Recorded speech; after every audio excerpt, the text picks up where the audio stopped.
All right, all right, all right. We are now streaming on YouTube, now on Twitter Spaces. Episode 397, Liga MX is back after the League's Cup fiasco. That's all in the rearview mirror. We now must focus on the rest of the season, and we had some action over the weekend. We also had Chivas play again today, so we're going to be talking about that. But before we go any further, I want to welcome Abdias to the show. Abdias, how we doing? Pretty good, pretty good. Evening, gentlemen. Yes, yes, yes. No more Leagues Cup. Hallelujah. Back to our regularly scheduled program, and we can focus on talking shit about Cruz Azul now. I'm kidding. Espérese, carnales. Okay? Before we get too far, I am happy that this little camaraderie that we had going on for the last month is over. Yeah. Ahora sí, que chinguen su madre todos los demás, puro pinche Cruz Azul, cabrones. Yeah, we gotta, stop pretending that we're supporting each other for the greater good. Now it's back to, talking shit about Mexican teams. I love it. That's it. That's what I'm here for. Like a bunch of crabs in a bucket. Man. Yeah, I did Cruz Azul play over the weekend? How'd they do, man? They did. They unfortunately la cagaron en el último minuto and they tied 2-2. But you know what? I'm happy. There was a little bit of a better functioning on the field, but most of all, we got out with that 1 point. All right, which is our first set of points for the season. So, we might have gotten rid of the Tuca, and I'm still upset about it. Me vale verga todo lo demás. That's right.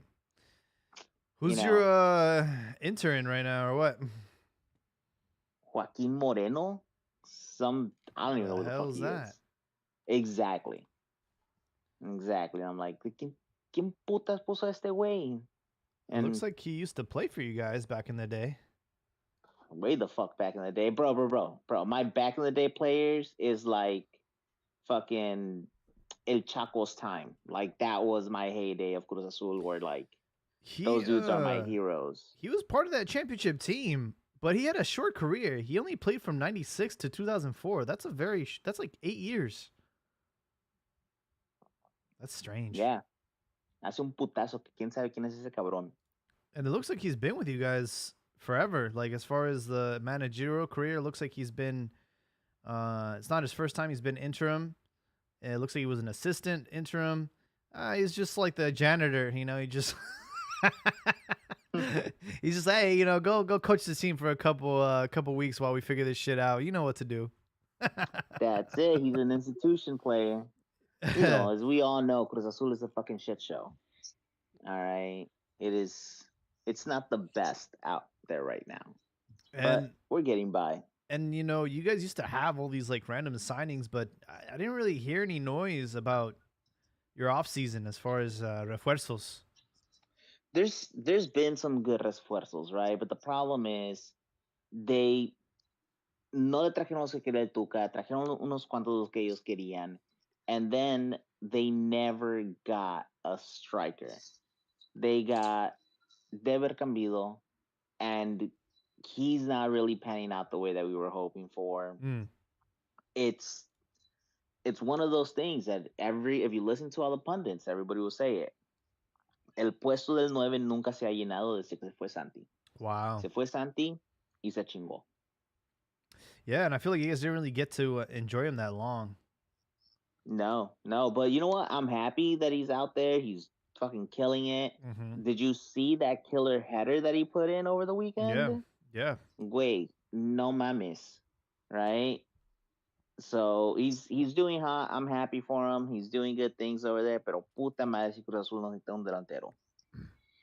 Yeah, we have a striker crisis as well. Maybe we can send you some bums.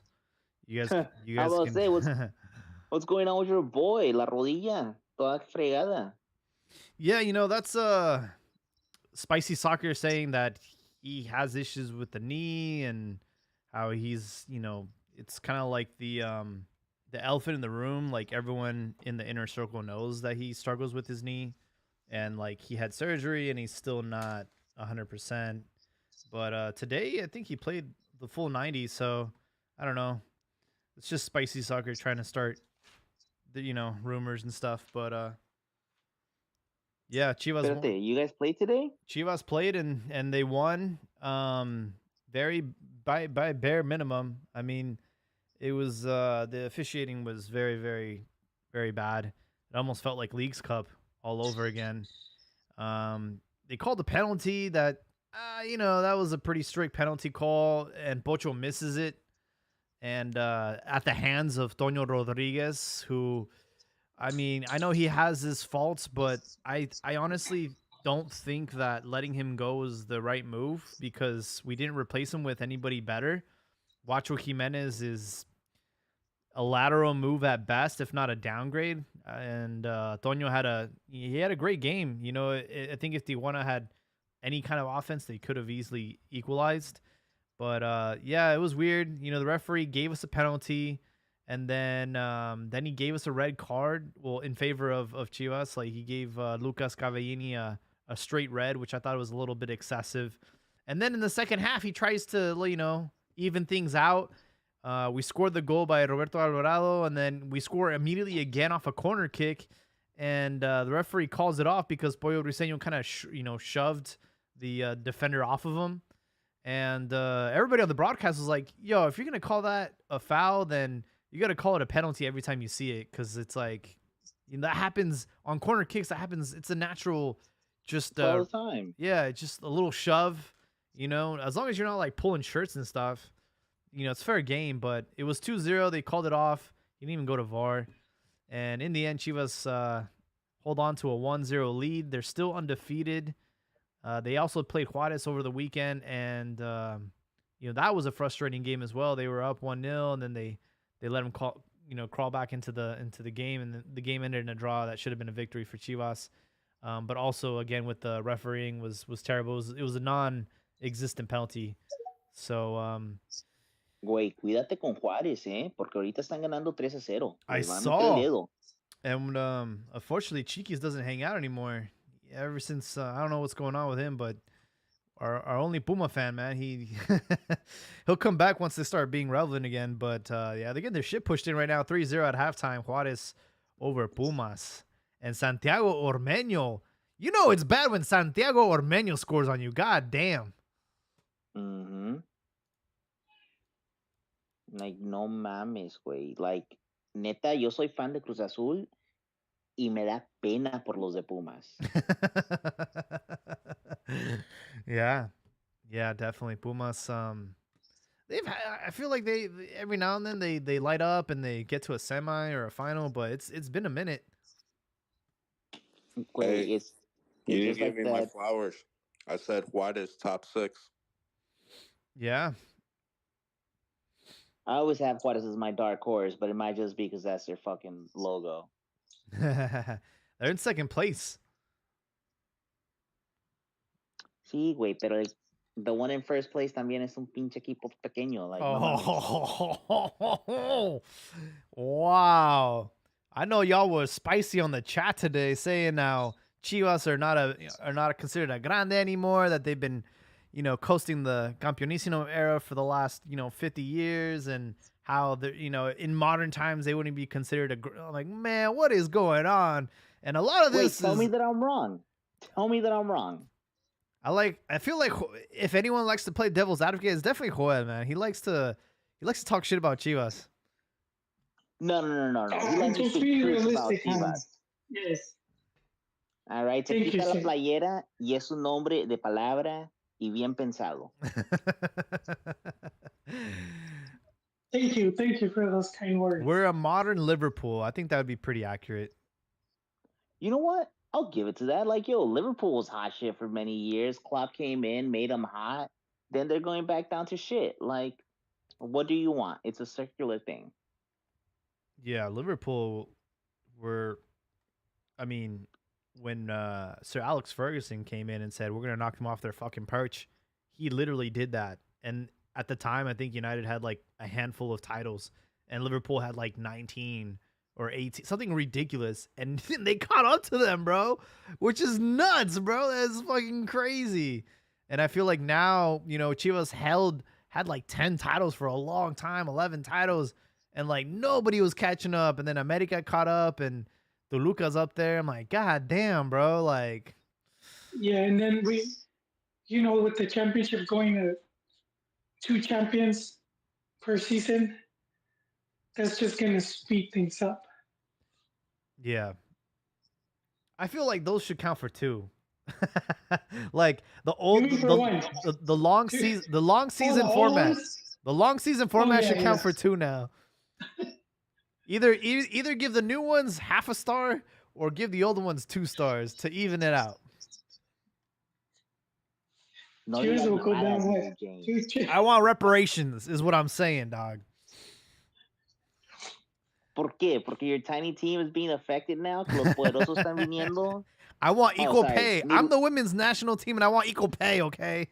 I would say, what, you want an MLS style where there's a salary cap because your team's broke? Nah. You know, I was thinking about it. We had a month of non-draws, right? Like none of these games went to stayed level. Would you guys like Liga MX to do the same thing where they go to penalties and then they get 2 points? No. I don't know, man. I'm 50-50 because me quedé ardido this weekend that my team tied, and I wanted that extra point. So I just prefer they bring back Copa MX. I want back Copa MX. I fucking loved Copa MX. And they should do an elimination. Copy like in England when they have that. I don't know if it's the FA Cup or even teams from 3rd, 4th division end up sometimes getting pretty far. It's like just a game. One match. Well, you sound like a robot. You sound like you're on auto-tune. You sound like T-Pain. Nah. Oh, man. But it's a bad microphone. Nah, you're good. You're good. Here's my thing, man. Like, I get it for Liguilla, right? Like, let's get rid of it for Liguilla. Liguilla, we go into overtime. Es jugar a matar. Like, let's fucking go. Mm-hmm. Pero for the regular season, güey, ¿por qué no lo haces así? If your team came out for a tie, de eso de que, ¿sabes qué? No voy a perder. Sí, güey, pero tampoco vas a ganar. So, ¿sabes qué? Te chingaste si como quiera vas a perder un pinche punto si vienes a ningunear así. Mm. Yeah, I don't know, man. I mean, I just don't think it would work. I mean, just from extra time, they're already doing like 7-10 minutes of extra time. I noticed that. Now you're gonna go to penalties also. So what, the games are go from under 2 hours to 2 hours and a half is gonna change completely everything from a logistical point. It just doesn't seem possible. Yeah, but if we're going to be complaining about the stoppage time, let's be honest, we were complaining about active play time before. Porque, güey, ¿cuánto tiempo se gastaban en fouls, en tiros libres, en tantas mamadas que al fin del juego solamente terminaban jugando 30 minutos de los 90? Like, se perdía un chingo de tiempo, so now they're getting it back. First half, now you see, what, 4 or 5 minutes extra time. Second half, you see 7-8 minutes. And now you also want to add penalties to that. It's just a whole scheduling wouldn't work out. Like, I don't think they'd be down for that because I'm sure airtime, they probably have to pay for that extra half hour or some bullshit. Mira. The fact that no one wants to carry your games is a whole different fact. But Televisa's going to put money out. They're going to make it work for the rest of the teams that they have contracts with. Yeah, it was just I was just throwing that out there. I know that unfortunately, MLS is influencing us more than we're influencing them, and I know that they're influencing you, buddy. No. I'm saying. I mean, you see it, right? You see our freaking the president, Ariola. You know, he's just letting them do with us as they please, right? You know, they immediately shut down the idea of Leagues Cup taking turns in the United States and in Mexico. Like, they immediately shut that down. Like, nope, we're not doing that. And it's just like, why not, man? It's like, it's time for you guys to taste your own medicine. Pretty sure it was agreed upon. I'm pretty sure it was because the contract is for 5 years on the League's Cup. So we have 4 more years of it. Again, I said it last week. I'm sure there's something the owners, something that was agreed upon that they're not going to tell us, and they're not The going to. kickbacks they're getting. Yeah, kickbacks, potential. Because I mean, Martinez said it. It's a long-term gamble, so they're willing to gamble on it. And of course, I think it's going to be based upon the World Cup. So if the World Cup manages to improve here the sport, the popularity, then that could be more people tuning in to watch games. Um, and you guys keep like putting yourselves in that. Well, I'm not going to see it, but again, it's not for you guys to see it. It's for new fans. And then someone might be like, oh, they already have Apple, Apple whatever, and they'll just buy a subscription to keep watching football. Um, and it's like, think of like the ads are gonna do. I'm sure by that point or after, they'll have 3 or 4, big name stars. Maybe not too messy, but you know, not that far down the line. Um, and so yeah, at that point, if it improves, that means more more viewership, more money, and that's where it could kick in for them, and then they get their bonus pay. Yeah, all those things happen. The biggest benefit is going to be MLS. Liga MX will benefit off as well, but we would have to be blind to think that if all those amazing things happen, that the biggest person that's going to win out of everything is going to be MLS. So No, to me, it's still a loss. Like you're giving them the bigger wins. You're giving them the bigger wins on the field. You're be giving them the bigger wins off the field. So honestly, it doesn't. Yeah, okay. Liga MX might make some money off it. They might pick up some fans. But what you're gonna win is gonna be small compared to what MLS is gonna make off it. well, I mean, because it's what this country's been building on. So they've been building on this since what Yeah, so you're 90, selling since yourself like out to before help them 94. grow. You're selling yourself Well, out to they're help not them grow, selling. and they Well, get see, the that's the biggest clubs. benefit out of it. No, but see, that's the clubs. Then because if you're in this tournament and you're the club owner, then you could decide and you could say, okay, we're gonna take this serious, or you could be like, you know what, treat it as preseason. So again, it's up to the clubs, and if they'll come in right here half-assed, they get their ass handed to them, and you get humiliated, then that's not the club's fault. It's the team's fault, the ownership and everything, for not taking it too serious, and so then it's the league could even maybe even change the calendar a bit. But you You know, think it's MLS will want Liga MX to take it serious? You think MLS will want Liga well, they MX invited teams them, of to course. take it so serious to the fact that Liga MX teams are winning it, which just becomes another like pro Hey, it's Liga five MX years. tournament? It's 5 years. They're fucked even if they don't want to. There's a It's a no, but 5 year there's a reason contract. why it's like pretty much set up during their preseason. Every Well, yeah, of detail course about they it is to want. make MLS look good. Yeah, So that's what I'm saying. yeah, to Tournament give can everyone blow MLS, up. brand. yeah, Tournament it can positioned bring themselves more money. to, It yeah. doesn't matter. But the biggest winner out of everything is gonna be MLS. They If position it's I'm saying themselves if you, to with the most, with the most advantage, right? They made sure that it was being done in the United States. They made sure that the teams didn't have to travel that yeah, much. home. And I mean, look, it's the whatever the decisions were made, they signed it. Now there's no complaining. One thing about this tournament is I want to see the numbers, and they haven't really disclosed the numbers. I know I saw a tweet earlier today, maybe that the obviously the most viewed games were the ones that Messi played, but they didn't talk about like how many numbers Apple TV did or like Univision or TUDN. Like I don't think any of these hit a million. If I'm being honest. well, the numbers came out for the final on Univision and TDN. It was 1.7 million. for Oh, the final, the Nashville, Miami. okay. But at the same, and people are saying, "See, MLS is growing. People take it serious." I'm like, guys, it's because of Messi. Yeah. Like, if Messi wouldn't have been in that final, if it would have been Nobody just watched that regular shit. Miami versus regular Nashville, that shit does not surpass 1 million viewers on the Spanish end.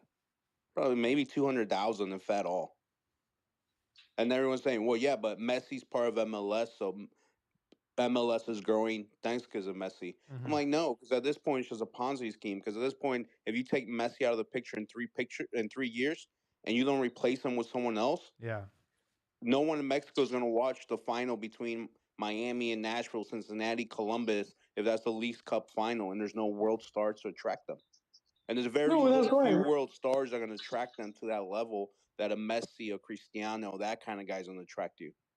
You know, a Neymar. No, but that's right. If the World Cup is a success and you see an increase of viewership across the board, It doesn't matter the World uh, Cup's a success. it We're talking does about matter. Mexican numbers. The World Cup could be a huge success, but if Leagues Cup Like Mexican numbers in 2027 Mexico is or in the Miami U.S. versus Columbus or Cincinnati versus Colorado Rapids, you seriously think Mexicans are going to be in tune to that game because the World Cup Or, made the game here or grow? wait, are you talking about Mexicans in Mexico? Yes, and that's the numbers we're talking about. Well, who Mexicans in cares? Mexico.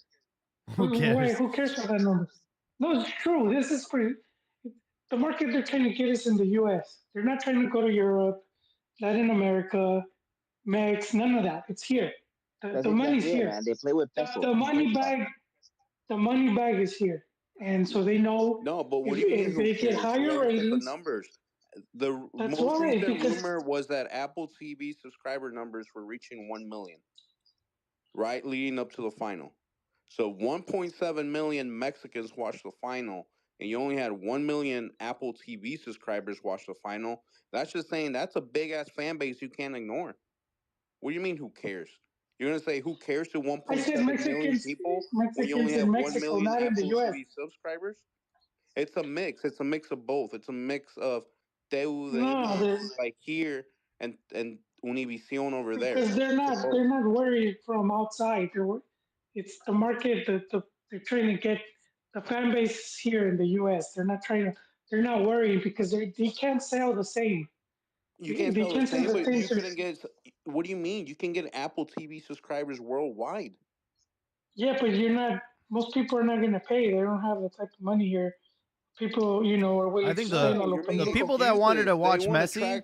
They want to track the world. I That's think why they bring Messi. They don't bring Messi and say as long as U.S. people sign up because people in No, yeah, Argentina can't afford Apple TV. they can't. No, They can't. everyone's They getting that can't illegal because they're stream. fucking broke over there, man. no, you make Their it pesos dropping affordable. by the And day. you're literally saying they're putting all that money into it just so people in the U.S. can watch. They want to make it Yes, a worldwide thing. yes. They It's a don't. global thing. Oh, But you have to start here first. You don't go. You build it wow. here first. You It's cannot like say that NFL, Apple NBA. TV They doesn't weren't care worried about about overall ratings numbers. about Europe. They weren't worried about ratings anywhere I'm not else. saying that's their They want you to look, priority. but Of that's course, the why. Sorry. U.S. But is I'm their saying, priority.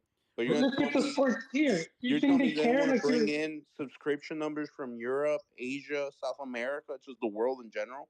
Yes, they blow it do. up here first, but first here first, and then worry about That's the other fine. stuff. That here is always going to be a priority. Of course, the Dude, do domestic you fan think? base, his fan Okay, base is going to be priority. all right, but you think these guys are idiots? Like, don't you think they know if they're trying to attract Europe? They're competing to like with the Champions League. No, I don't think they're idiots. I don't think you're No, but I understanding mean, what's being said. no, Of you're not course, understanding. their Think about it. domestic fan base is going to be priority. Of course, that's a fact. Yeah, You're always so going to but attract your they're a domestic fan long way, base. but they're a long way from But if you have attracting 1 million Apple abroad. TV subscribers in the US, and then you had 1.7 million combination of Mexican Americans in the US and Mexicans in Mexico combined from TUDN and Univision, both countries, if you have 1.7 million, that's a big number. You can't just sneeze at and say, screw those guys. Let's just focus on the million we have here. Yes, the But I million say you have screw those here is guys. your priority. It is your U.S. priority. It is your Yeah, domestic fan base. But there's a reason they MLS signed the TV deal with Apple TV because it's something that can be accessed worldwide. So yes, No, Even though they find that they priority don't is really domestic have. fan base, the rest of the world they still want to grow it. They're No, not going to you say screw those guys. first. It's not like MLS has a bunch of suitors asking for their rights.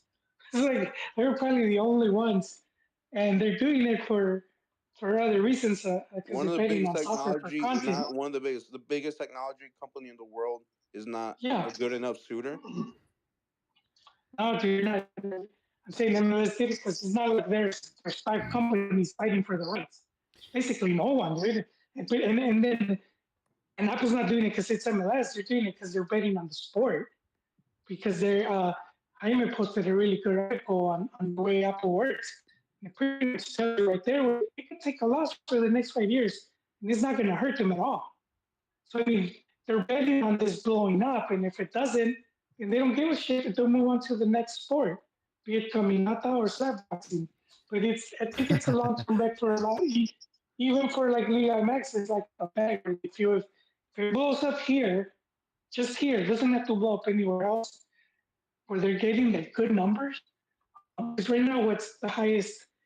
Like 2 million, and like the Liga MX, like a Super Clasico would get about 2 million. But if it were to blow up here and you're at like let's say 5 million and I'm going low, that's a lot of money coming in like on all sides. So yeah, and Liga MX teams coming in here a lot. If they're building a rivalry with these teams already, then they already have a legs up against other teams because they're already playing. All these fans here are going to be already familiar with these next teams, and these next teams have the chance to, look even better for their fan bases here. That that they had such a shitty showing. It's more on the clubs. That to me is more on the clubs where they looked ass. Or and I'm not saying because they lost, but like if you lost 4-0, then it's like, come on, dude, you weren't even putting your hands. And so then at that point, I'll be mad at the ownership, not at this tournament as flawed as it is. You still have to, you know, put more fight. You're talking about Uruguayos. I'd rather be like some Uruguayan team that's gonna end up with 5 red cards, but you know, you didn't really lose, dude. That was putazos, dude. This win cost you heavily. But that wouldn't make sense from a sporting point of view. You're literally Why three wouldn't it games make sense? into your tournament. Why are you gonna risk injuries and everything What just is to it? show up Hurt for to this injure. friendly I'm just tournament? saying. And then you should go back. This tournament ends. You go back to your actual tournament and your booty cheeks. It's like how the European teams come over here and they have that friendly tournament where the European teams play each other in different cities in America. Mm-hmm. It's like if they took it that hardcore, they got reds, they got injuries, and then they go back and play Serie A, EPL, La Liga, and they picked up injuries in this quote unquote friendly tournament. Because at the end of the day, that's what it is. It's a glorified friendly tournament. Remember, Leagues Cup has been going on for a while where they had the showcase where it's just a small amount of teams, Mm-hmm. and it was a friendly tournament. And now that Messi came over and it was official, FIFA made it an official tournament now. This is the first edition that's an official tournament. But the previous editions, it was just a friendly. If Messi doesn't come in, I still think it would be a friendly tournament. Yeah, real quick, Chino Huerta pulled one back for Pumas. He's been playing like Messi out there, man. I definitely miss him at Chivas, but good for him blowing it up over Shut there. your ass up. You're one of his biggest haters. What do you mean you miss him? What are you talking about? I was never a hater of Huerta. Mm. I'm cool with him, bro. I snapped some photos of him when they had a friendly over here in Sacramento, and I think since then he followed me on IG. So yeah, he's the homie. Back then he wasn't nobody, but I think he's playing to the point where, he could maybe get called up for the national team. I'd rather have him than Antuna. I'm telling you that right now. Okay, speaking of getting ¿Qué called up to the pedo, güey? national Hold on. team, ¿Cómo que antes que getting, Antuna? all right, Marcelo Flores, he had a lot of hype getting called up to the national team, this and that. Yep. There's another young kid out there who's balling. He's shown really well in the domestic league. Who? Yael Padilla. Do you call him up just under the same No. intentions you called No, Marcelo man. Flores? No. Yel Padilla is Or too green, dog. So, but what if he kills it this whole tournament?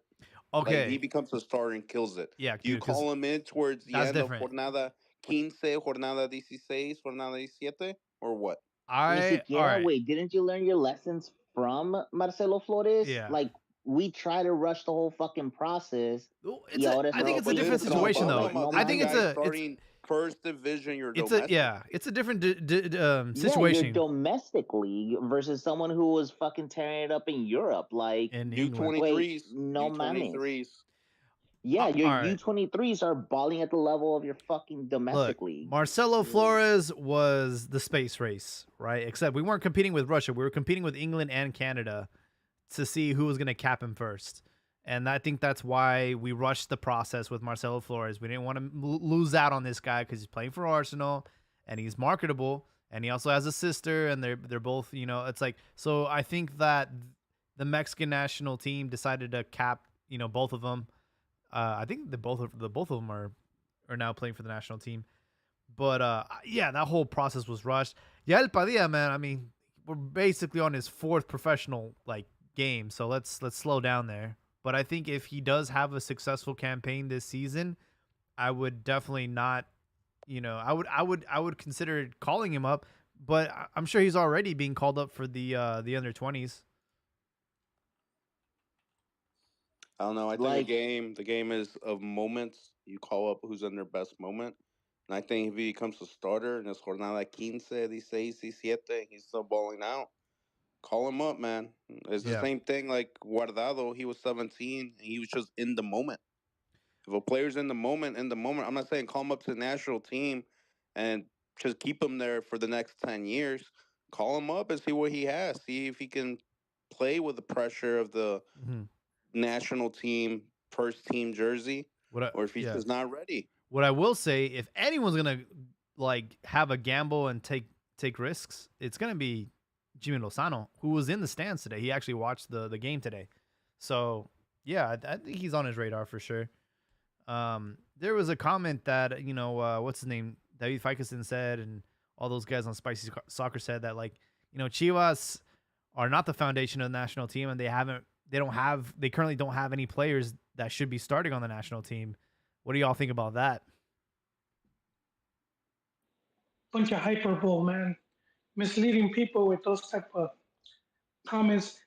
Historically, I'm gonna say, and you could look this up. Chivas never really been the base of the national team. You could go back to 06 around that time, but go down the list of World Cups, you're really not gonna see that. So I don't know why they were pushing that. Pumas was, but for a short while, more like down 80s, 90s. They were non-existent before that. So I don't know why they make these type of claims. It's you know, and what can I do? It adds you know, it's clickbait. It adds to that discussion, and but it misleads people. Like if you don't check, and then you'll think, yeah, what's going on?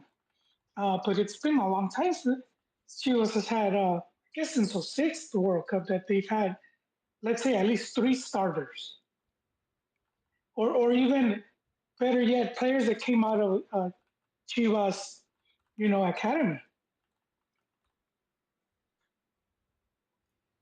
Now, here's my thing, right? Si la vamos a estar mamando a los pinches canteranos, ¿qué pedo con Rodrigo Huescas? He deserves a call up before fucking Yaciel Padilla. Why can't you call Alright. up both? It doesn't be one or the other. The argument is not the name. The argument is if a young guy is killing it and it's like his first tournament killing it, will you call him up? Whether his name is Huescas Padilla or some kid from Puebla. But the other argument also is rushing the process, Mm-hmm. right? Like, ¿tienes Juegos Panamericanos? ¿Tienes Centroamericanos? ¿Tienes algo? No, güey. Estabas jugando con otros That's the pinches argument. ratitos Will you en un... call him up or not?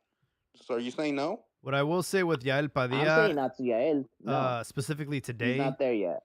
So then it's a no to Huescas también. Why not? Huescas has fucking gold around his neck. It's the same thing, man. They're ¿Qué young se ha players. ganado All They right. Yael? prove One Tell me, thing. ¿qué se ha ganado Yael? One thing about Yael that I will say, and it was evident today, because Xolos was a very physical team. They take it from their coach.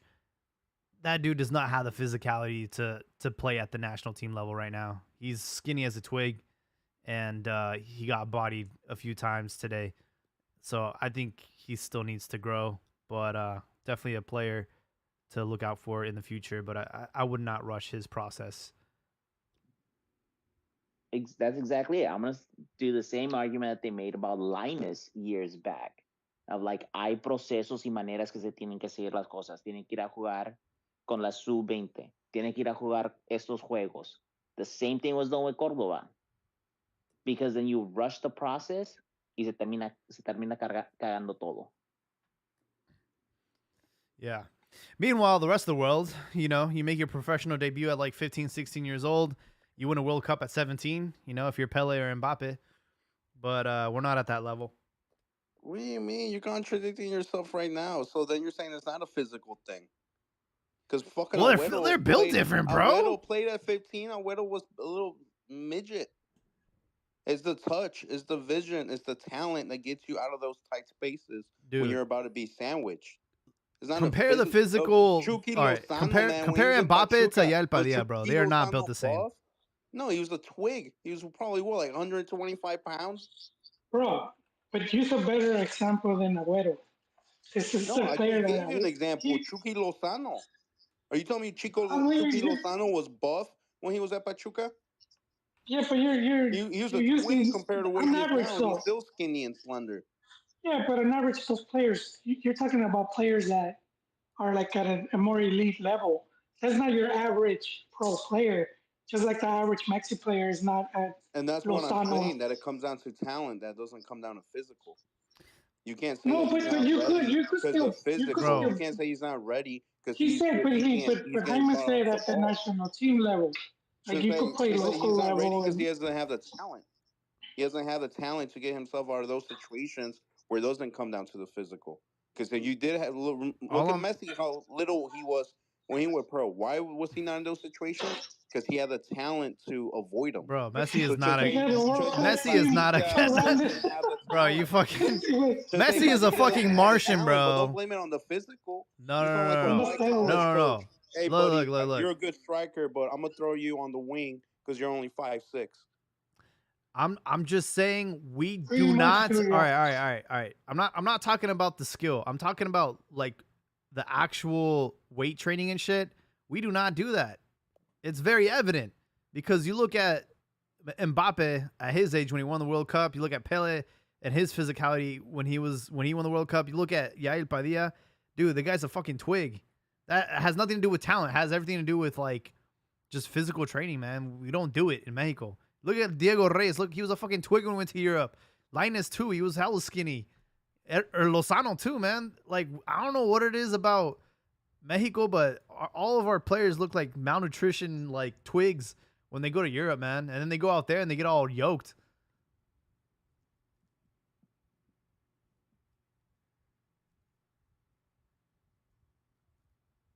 Because they finally have someone who looks after their diet versus on this end, tortillas, frijoles, y huevo. Oh, man, those all sound like high calorie things that make you buff up. Nah, they don't do any weight training, I think.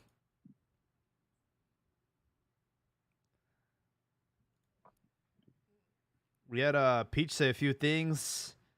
He said the market did not care when they brought in Campos and Murcia. No one gave a shit. MLS even lost a few franchises. This is not the first time MLS tried to bring in the Mexican market.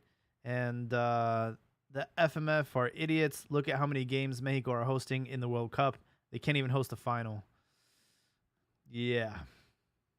Good stuff. Pues what is it? El Chichiringo over in Spain is leaking that the World Cup opener will be held at El Azteca. I heard about that. I think So- I think out of respect, right? That's the only we're the only country that's ever going to host it 3 times, And I think there's that respect or that homage to El Azteca and all the legendary things that have happened here. You know, you look at Maradona in '86 and 70 was Pele, right? So it's a legendary Yep. stadium, El Azteca. Even they had a clip of Seedorf, Clarence Seedorf, who ranked it as his favorite stadium of all time, which is crazy because I don't think he ever, played as a professional there, but he just said it's an iconic venue. So to get us the opening game is a nice touch, but yeah, I mean obviously, they're not going to host the final, which is unfortunate. Pero también, güey, let's be honest, right? And as much as it hurts us all, Mexico is not the place to hold a fucking World Cup. Not right now. Not for the past 10, 15 years. You can't have that type of tourism flooding the fucking country and you as a government being able to secure the well-being of those people. Well, I just think about the the requirements as far as like stadiums, right? Like nowadays, like I think back in the olden days with the World Cup, they were a lot more lenient. I mean, when Mexico hosted it, they had like Nesa, they had El Tecnológico in Monterrey. Like they had some stadiums that nowadays would not be up to snuff. But if you really think about it, if we're being very critical, how many like world class stadiums do we actually have? We have El Azteca, we have the one for Rayados, and then we have the Omnilife, and that's about it.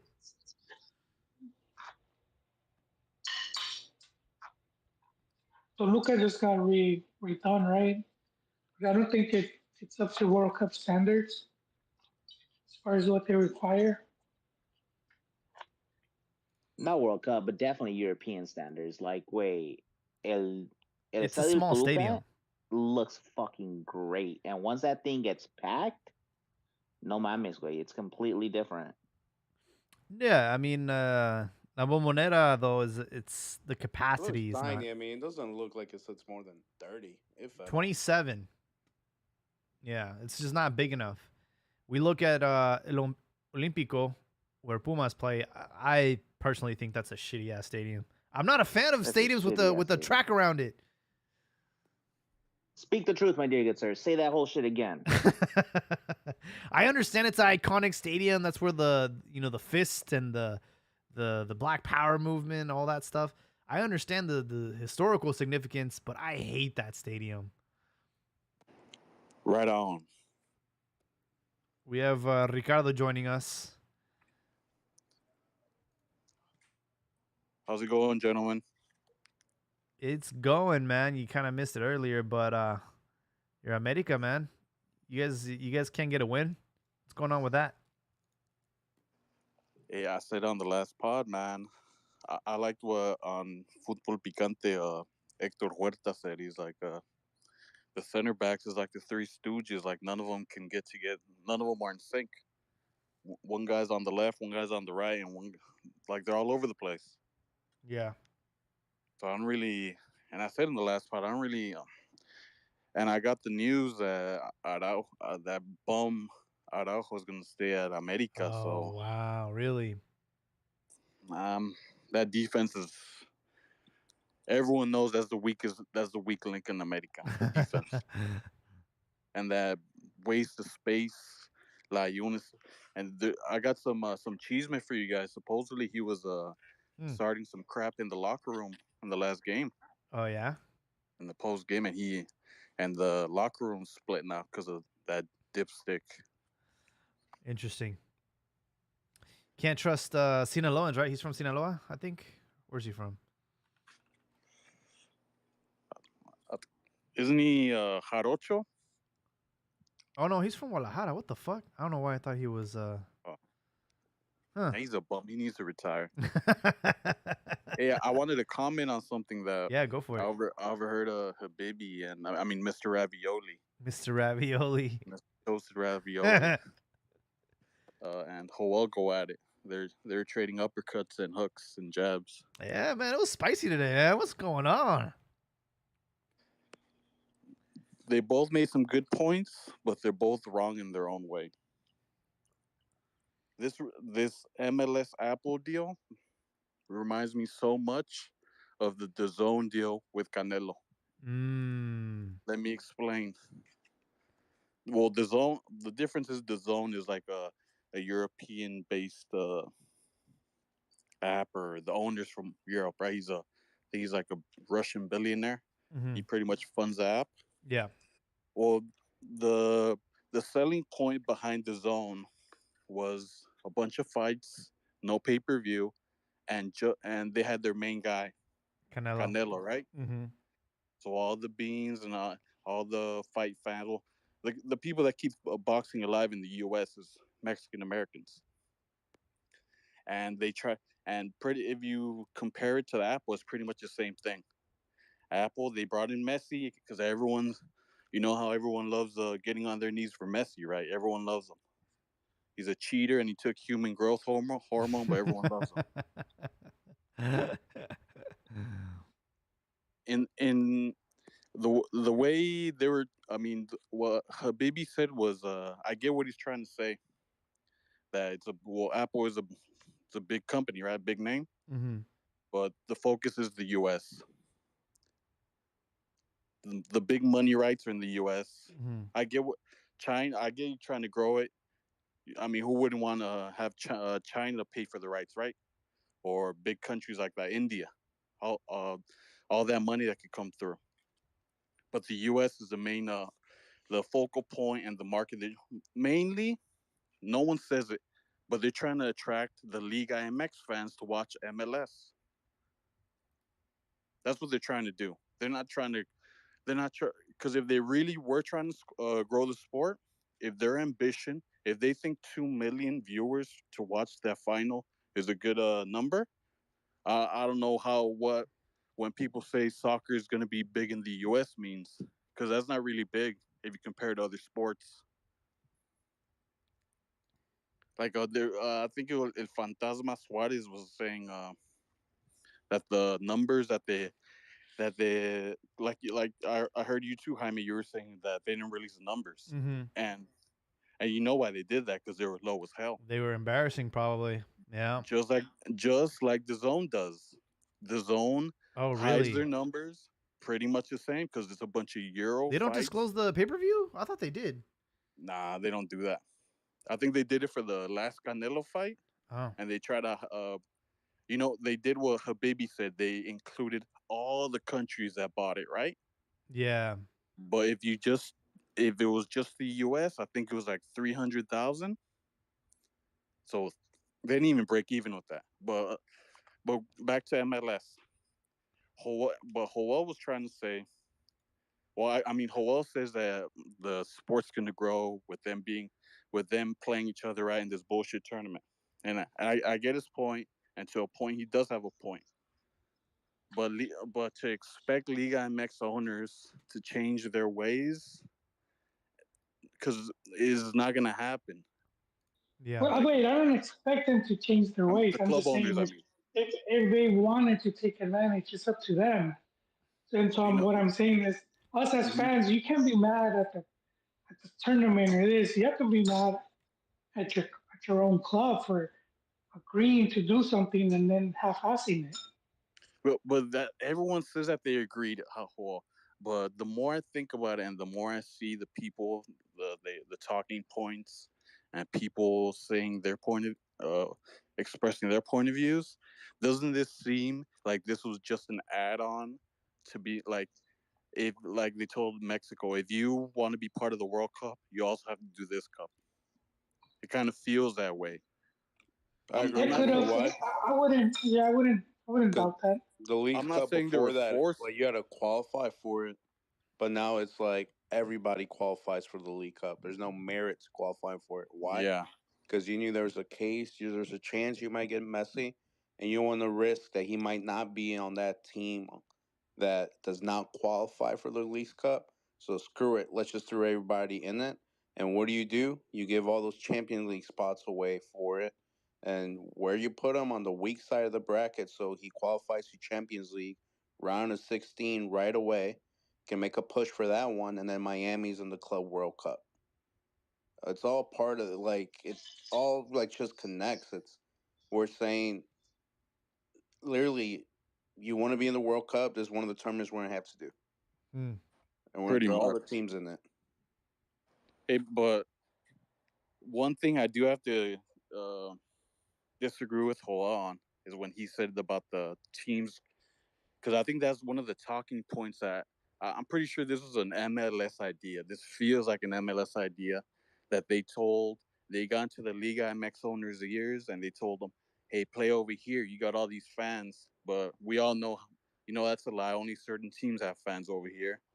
And like I said in the last pod, they've been sold that if they play over here, their team, they want to replicate that team value, right? Like the LAFC, like this, like the all this the Liga MX thinking all this is gonna grow the sport over here. But I heard Joel say that when they were talking about the main, I do agree that the Leagues Cup thing, it was just for the U.S. fans. I agree with him, but I think it's very dangerous, and then they need to be very mindful about their main product that is in Mexico, the league. If you're gonna mistreat it and put it on the back burner to focus on the fans over here, the fans in the Mexico fans in the U.S. are just gonna they only like Liga MX because of the heritage and their family and all that crap, right? Once these guys in the US start seeing Liga MX lose, they're not gonna pay attention to these teams, man. They need to be more careful with that. I think that could lead down. They could end up losing a lot of attention for their league that way.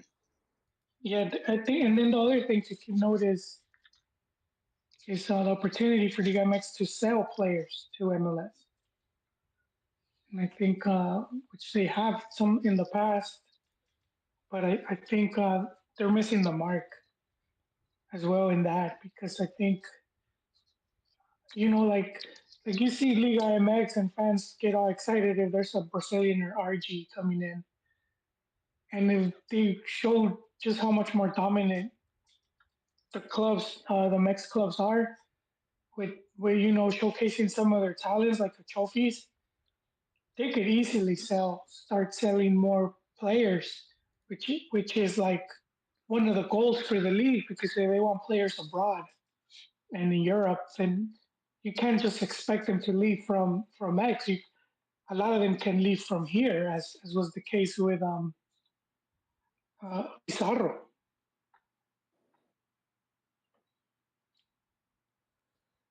Yeah, but that just speaks good on MLS though. I mean, look at MLS, the kind of players that they're selling, and compared to Liga MX, I mean, there's not even much of a comparison. It's like they sold Almiron to Newcastle for what 24 million. They show that other Argentino Tatis to some team in La Liga. I remember he just scored a hat trick on Madrid. Can't remember what team he plays for, but he scored like Yeah, they sold him for like 18 million. You don't. Pepe, whether you like him or not, same thing. They sold him for what, like 16 million.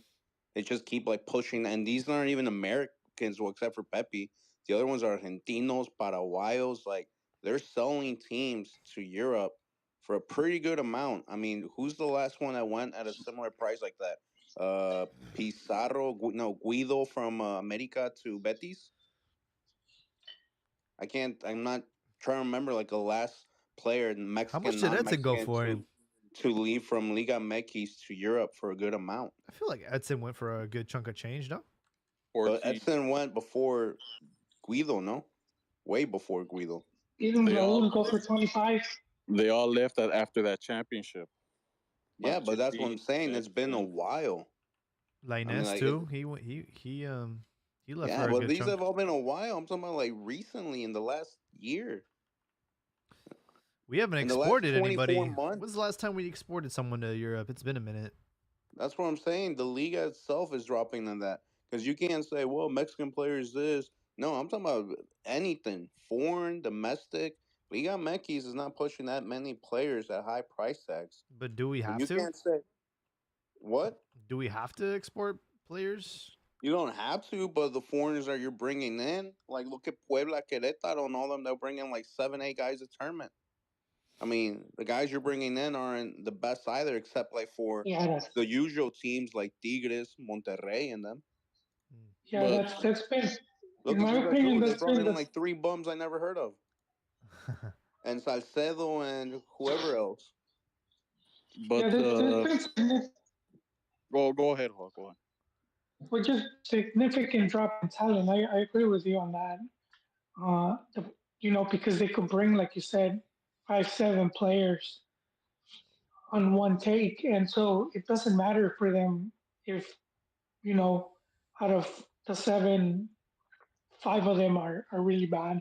And there's also with the league making money off of transfers because it's the money laundering, and that's done through that, where they could buy it cheap, and then they come to Mex, and then they'll sell it to another team.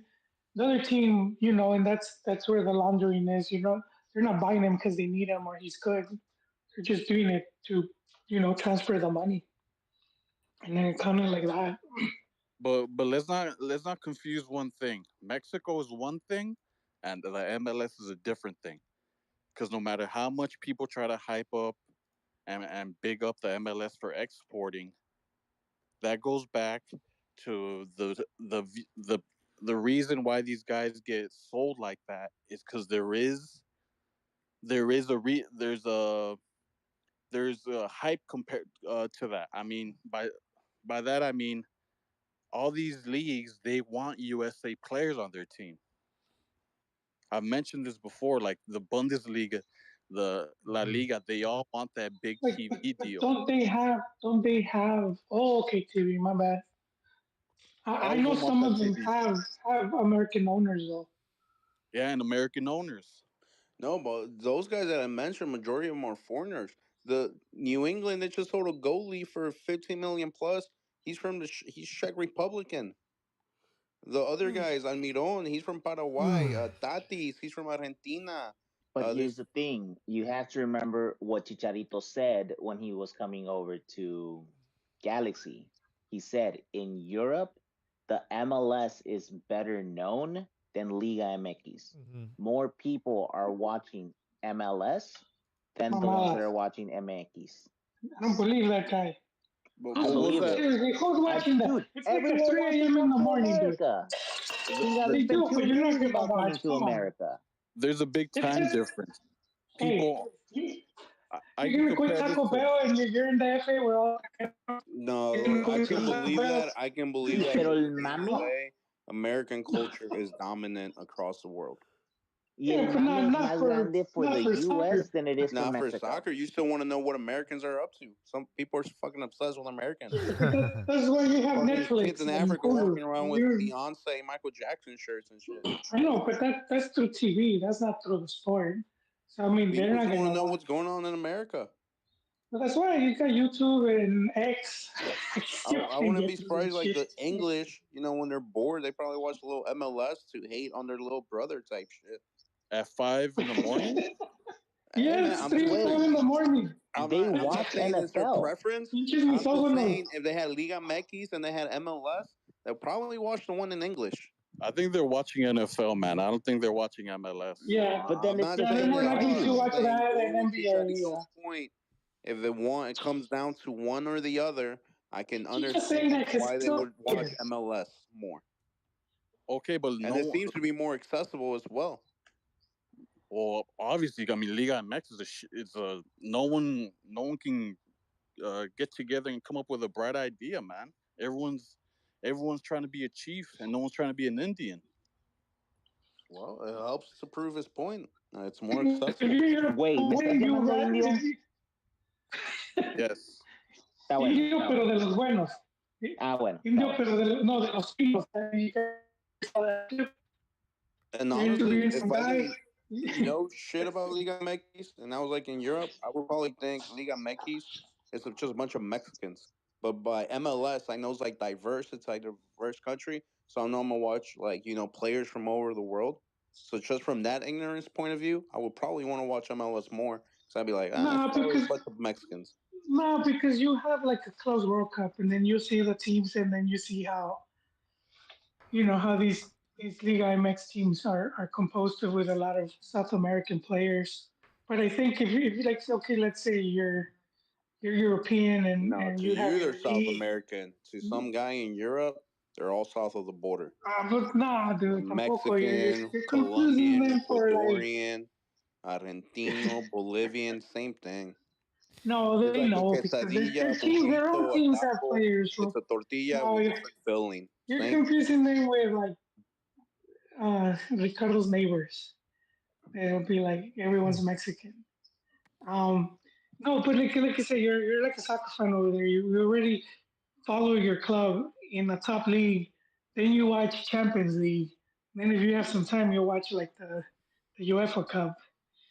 If you're I have gonna a watch perfect something example. out, wait, let me finish. You after that, the biggest probably thing to watch would be Libertadores In South because you know America, that yes. no, in Europe, because then if you're a soccer fan that's gonna watch something outside of Europe, because you know that some of those top stars are gonna end up in Oh yeah. Europe, so that gives it, I really, so if you have those options, I don't see them wanting to watch MLS unless it But was you're not entertaining. hearing what he's saying. He didn't say they rather watch it. He just said it's more well known. Well known It's means What does it's that bullshit, like dude. mean? I've heard of You rugby really and believe I've him? You seen first do some believe him. rugby highlights, but I know for a fact that in one part of the world, cricket is way more popular. I'm not saying, rugby is better or whatever. I'm just saying it's more well known to me. I know I've seen more rugby in random ESPN highlights than I've ever seen cricket. So I think it'd be a fair thing to say that rugby is more well known in America than cricket. So But that's I all think he's saying. That what's it's his I think more what's he's well his full of known. shit. He's obsession not with saying wanting he's to not get saying that Liga MX viewed all Europeans over the world? rather watch What's up MLS with that? than Liga MX. They might not want to watch either one. They probably give either both of them zero time of their day, but because something's more well known, it means it's been brought up through your head more, whether it's through Well, memes, but like if whether he it's was through in viral England, clips of Does that MLS generate yeah. being money? trash No, but defending. like It's just let's say more he's well in known. England. He's in England, right? And so a couple dudes like Rooney and I forgot this other guy's name. He was a midfielder in the Gerard, Galaxy. But yeah, Gerard and a couple of them, Beckham, they all came to MLS. So of course they're Lampard. going to be well known. Of course it's going to be well known because they're players that went to MLS to retire. So And they're at that's least all going he's to saying. know. It's more well known. He's not saying they Yeah, rather but watch it. you He's not know, why is saying this even a they talking put the point? games on record. He's just saying it's more well known, and that's Hey, believable. how's it going, What guys? does it? Yeah, because of that. Just because of But that, not because but we're watching. but if it's like, what does that mean? Does being more well known generate money? Does it generate No, attention? Like no, no. It generates attention. at 5 in the morning? Look, in 2018, they sent me out to the Bundesliga, the Super Cup, and one of the ambassadors was Luther Matthäus, and I was just telling him I was obviously he played in the league, and I was talking to him. I'm do you watch him? I said, yeah, I check out some of the. Some of the stars like Henry was, I think, no, before Henry. This is after Henry, like Lampard and Gerard, stuff like that. And I tell him, do you check out the Mexican League? And he's who plays there? So obviously the star power draws some eyes. There's some attention.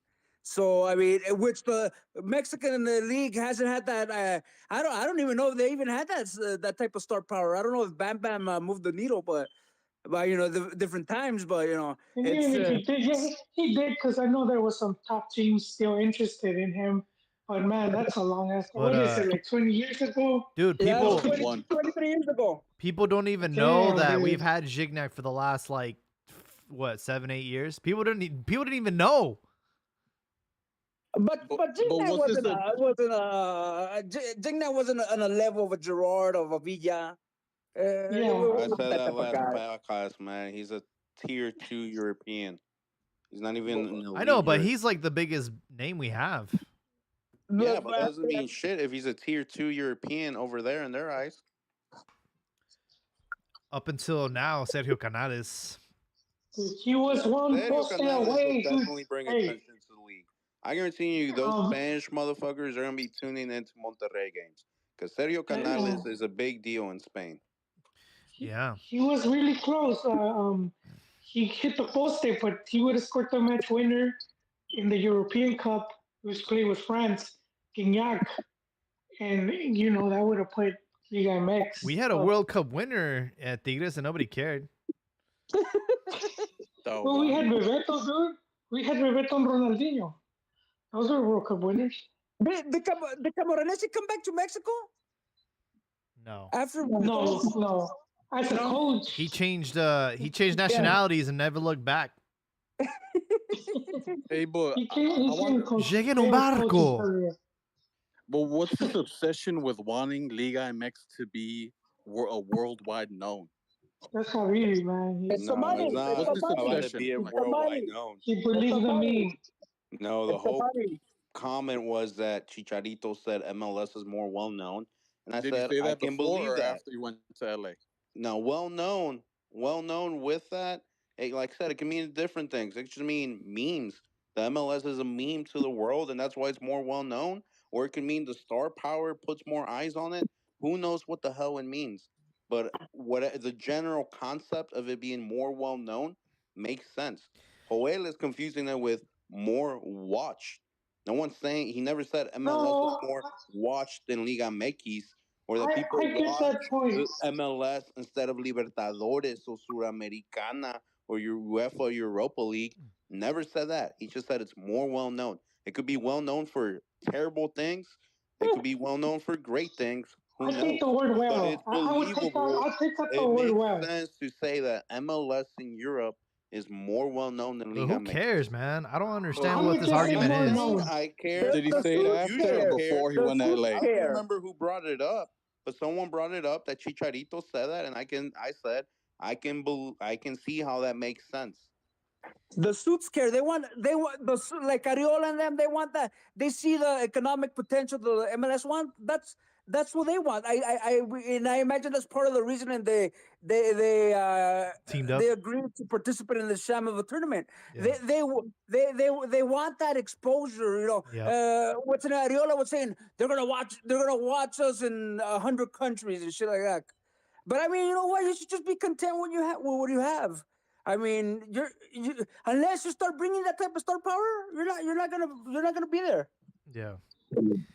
I just find it hilarious that in Liga MX, the teams and the pundits and the talking points are always, oh, this team has too many foreigners. America is full of foreigners. My entire life, I've heard that rhetoric, but then when it comes to MLS, it's all the teams are completely full of foreigners and they big it up. Can someone explain that to me? It's a quality. Honestly, I would tell you the truth. I would say, except on except on defense, MLS has better foreign players than Mexico. I mean, it's What about the U.S. ones? Do they have any USA players? They don't. Tal vez no. Ain't even but in Mexico, look at it. What are the quality national players that we have? I mean, Vega. I mean, I don't. Luis Chavez. Well, he's already Antuna. gone. Yeah. Look at it. It's like, come on. It's. If you look at it 10 years ago, it's totally different. Well, that's why I don't think you can be comparing both leagues because everyone knows Liga MX. Their base is the national team is Liga MX. Yeah, but Mexican media likes to bitch just to bitch as well. Because when America beat St. Louis 4-0, the St. Louis coach literally said that team has like 10 what we would consider designated players. They have like 10 designated players. It's something we aspire to be. He never said they have 10 foreigners. They have like way too many foreigners. No, he said they have 10 high quality players that we don't have. We only have like two or three, but that's what we aspire to be. While on Mexico, they're telling you, oh, they have 10 foreigners. They have too many foreigners. Everyone's going to choose their side. Some people see a high quality team Some people see a team full of foreigners and they don't like it. Well, because in Mexico they see that through the lens of the national team. Oh, there's too many foreigners, or the national team sucks. And the United States, they don't have that issue. I mean, they have like 20 national team guys in Europe. They don't care about that. But can you build a league just off foreigners like that? I mean, the EPL has. I think you can. The EPL has. If they're quality foreigners, I think that's the best way to even get a better national team. Because your national domestic players are playing, they're good because they can hang with these quality foreigners. Does CPL have a better national team? Does England have a bebetter national team? No, no han ganado nada. Yeah, exactly. Yeah. No, but see, now you're just being black and white. I'm being like, You're you're being black and white and saying, "Oh, they haven't ganado nada." Okay, but England was never like that powerhouse, and they are slowly becoming better. Then they just lose a Euro final, and then they get eliminated in the World Cup to France, who went on to the final, and they almost tied them 2-2. But Harry Kane, hey, no, they invented the I mean, sport. they're getting I'm not better. giving them any. England is getting They better. act like they just started playing. They're producing Come on, higher man. quality players. England used to be all physical. Excuses. No, it's not excuses. They used to be all physical, and now look at some of the players they're developing. They're producing a lot of players with high technical ability as well. And where's that high technical ability coming from? From the fact they're also competing with quality foreigners. Like, David Beckham, he was considered like an England standout, amazing player because of his left foot. But if you actually look at David Beckham, just talent in general, not that amazing either. Hey. Fuck that, dude. He was a world-class player. If you compare him to some of the technique that players have now, he's great.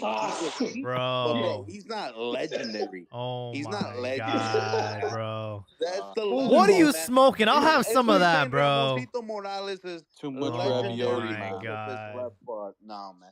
They're producing better players, and their national team will continue to get better because they're producing those better players because their league has a lot of strong foreigners. The Look MLS at Been Serie having A. some foreigners for over 20 years now.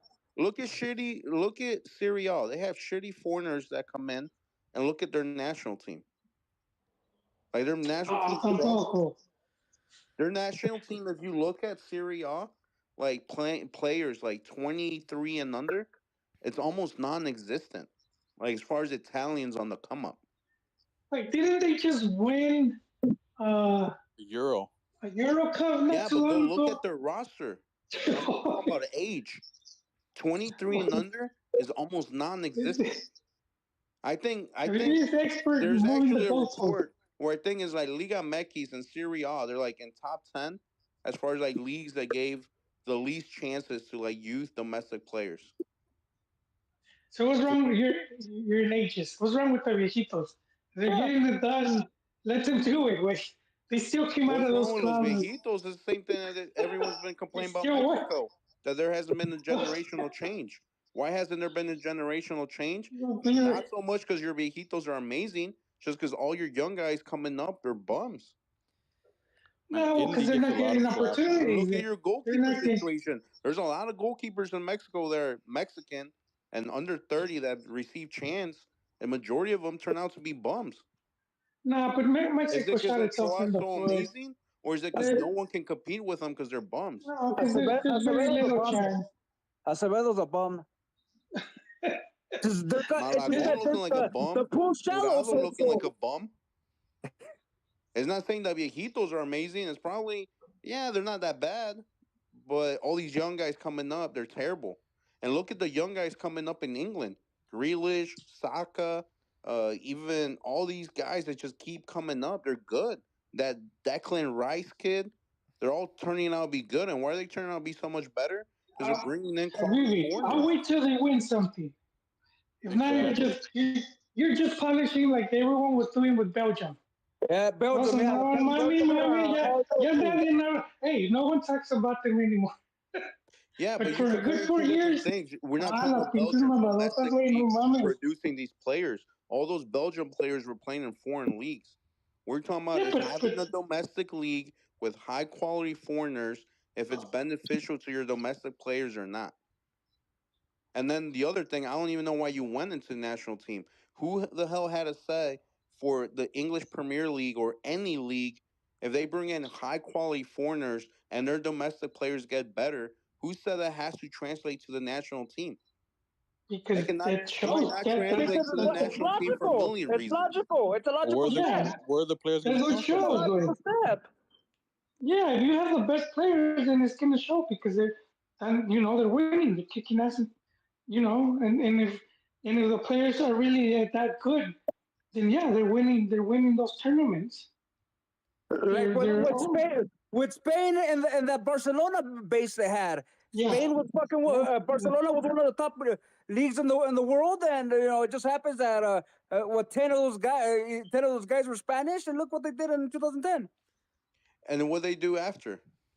But they had a fucking hot run. They had a nuclear run, man. Yeah, they had that great run for 4 years. It was and the a majority of nuclear. those It was players what? played at It was 2 Barcelona. Euros and a World Cup. Come on, dude. Yeah, It was majority of those nuclear. players played at Barcelona under the whole tiki taka thing, and they knew each other like no one else knew each other. I don't But even they were know. I don't quality even know what the players. fuck They we're were arguing about, top-notch dude. guys.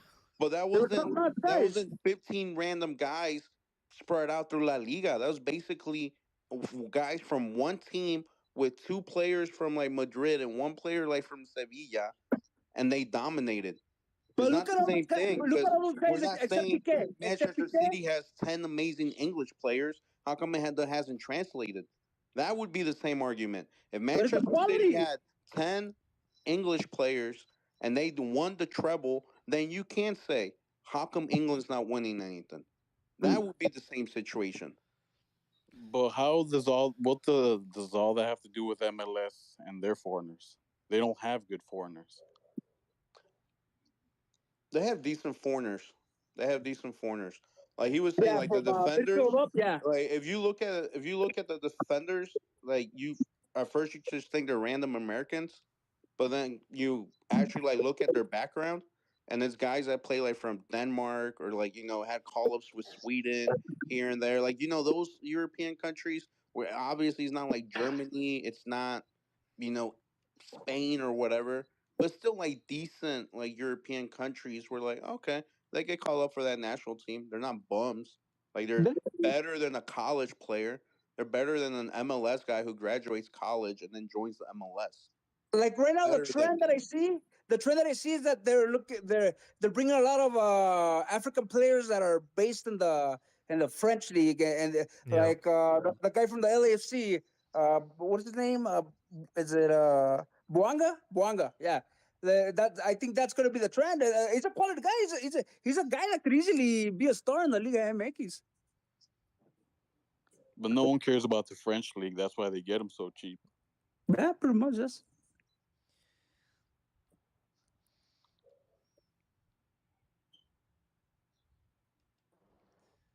Looks like Luis Chavez's move to Russia has finally gone through. Yeah, he announced the it. money, Yes. the money clear. Which is Check strange clear, because like dude. that whole transfer, a lot of red flags behind it. There's even another player that reached out to him and said, "Oh, it's terrible how they're treating you. Like you have to pay your own release clause. Like I'll help you pay it. Like what the fuck is going on, dude?" Well, first because the money can't come through Russia because of all that The shit Russian happening. banks because of So then Pachuca can't accept the money. They'll come under investigation. yeah. Really? And so I think from the U.S. too. Yeah, because Not just there's an international economic embargo with Russia. Yeah. A So la verga. countries from NATO and allied countries cannot engage in economic transactions with Russian banks. So what? Pachuca doesn't have Bitcoin, is what you're telling me? They That ain't would got have been it. easier. They ain't got an No, NFT. nothing, dude. No transaction right now. Yeah, but if it's Completely Bitcoin, it blocked. can be coming from anywhere. Not even notes. They wouldn't know. Yeah, but I mean, I The guess they whole, just the whole didn't transfer want. seems sus, bro. Why would you go why would you go through all the trouble of going to Russia when there's just so much against them? Like they can't compete in the Champions League or anything. It's like He probably heard them stories of the sports in Russia from when Max played there, and he's like, "Oh hell yeah, I'm going, dude." Maybe he's into Russian women. Russian. He's By the way, he's like that. our Looks like our that, dude. value in Russia, like Mexicans in Russia, we're like Bitcoin, man. We're worth a lot of money. Oh, I have my I friend. saw, My I friend. saw the video you posted, dude. Huh? You're who? Wait, Albert? What? My friend Manuel Medina, who was a reporter in TJ, he went for the before the World Cup and he stayed over there. And I mean, the quality of girlfriend he has, you know, I don't think he would have gotten it in TJ, man. He's a 10 in Russia.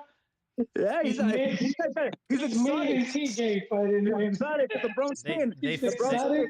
the brown skin. Yeah, they Yeah, find us he's- exotic. They find us passionate and But you have to be a morro prieto en a mí. It's like the meme hace, no necesita vacunas. Nacho Ambriz would be the fucking Fabio out there, bro. Ah, you would be a dandy. He would already have the national team, right? Yeah.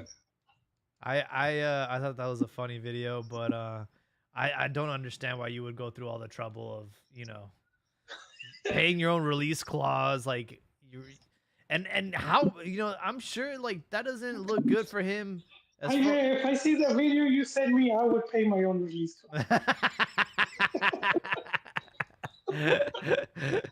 I get it, man, but it's like, how is that going to affect your stock on the national team as well? By you making this move to by you making this move to Russia, have you just like 86'd yourself from the national team? Like, you know what I mean? I'm fearing it's gonna be a situation like with Neri, with Castillo, where he went to Ukraine, Ukraine, yeah. Stopped off. Yeah, but I mean, Neri, I think Neri, the whole thing was. And Shakhtar had the benefit of playing the Champions League. Yeah, exactly. Yeah, but with him it was more because of all the stuff going on with his family. Because both his parents got sick and passed away one after the other. Yeah. And that was like that seemed to be his only family. I don't think he had like anyone else. I seen a video of Neri when he got over there, and he was speaking their language. Damn. When they interviewed him, I was like, "Oh, that's surprising." And I mean, hey, that transfer fee was, I mean, even today that seems like really high. It was not a. Yeah. I think it was like 20, no, for his chance. It was a lot at the time. Dude, he was really good. Was that after the Copa America? What he did to Brazil, dude? That's gonna be in my highlight reel. Yeah. I mean, when I'm in my deathbed and my life's flashing before my eyes, that's gonna play there, dude. That doble sombrero, dude. Come on, shit. Hopefully, it replays twice. So the beginning and toward the end. Look, right here, I'm reading an article. It says, fue un error pagar 20 millones por Neri Castillo, dice el ex técnico del Shakhtar. Yeah. I'm saying, like, back then, 20 was a lot, dude. We were saying it earlier that like 100 million is the new 50. You know, you want to buy a decent player, you have to pay 100 million euros now. Oh yeah, you're right. But I mean, I think it was the bad luck of what happened to him. You know, so much that he just he didn't like work out. Because I think if things would have been different with that, like with his mom and dad being around, I think he would have continued to. I mean, we saw what happened to Adriano, right? He got absolutely. Yeah. I mean, was his dad? His dad passed away, and he just never. Yeah. That's it. Yeah. No. And he ended up going back to the streets. He ended up what? Shit. And going back to the streets, he was running with the favela gang. I heard. He belonged to the streets. Yeah. Man, he playing over. He plays in whose team? I think the biggest like, or you could say it was like a big transfer, the Nilsson. I don't know if you guys remember the Nilsson. Yeah. What happened to him? At the time, Betis paid like 80 million. Nah, it was like, I think it was like 30, right? 30 or 40. No. The Nielsen? Wait, let's ask the internet. Let's ask the internet. It wasn't that high, bro. Okay, because my internet's slow right now. It was a world record signing. It was 21 million euros in 1998. Yeah. I could have sworn 80. I'm telling you, how much would have been in today's money? I don't know. A lot. It's like, 20, dude, that's not, it's like when more. Like, it's like when Figo, when they played his release clause, like nobody thought that like that number was astronomical, that Madrid would pay that release clause, and they did. how much? I don't remember that. I remember his movie, but I don't. Yeah. Remember when what was it? Monterrey paid Pachuca $1 million for Cesario Victorino in 2000, and that was like a big shit. Yeah.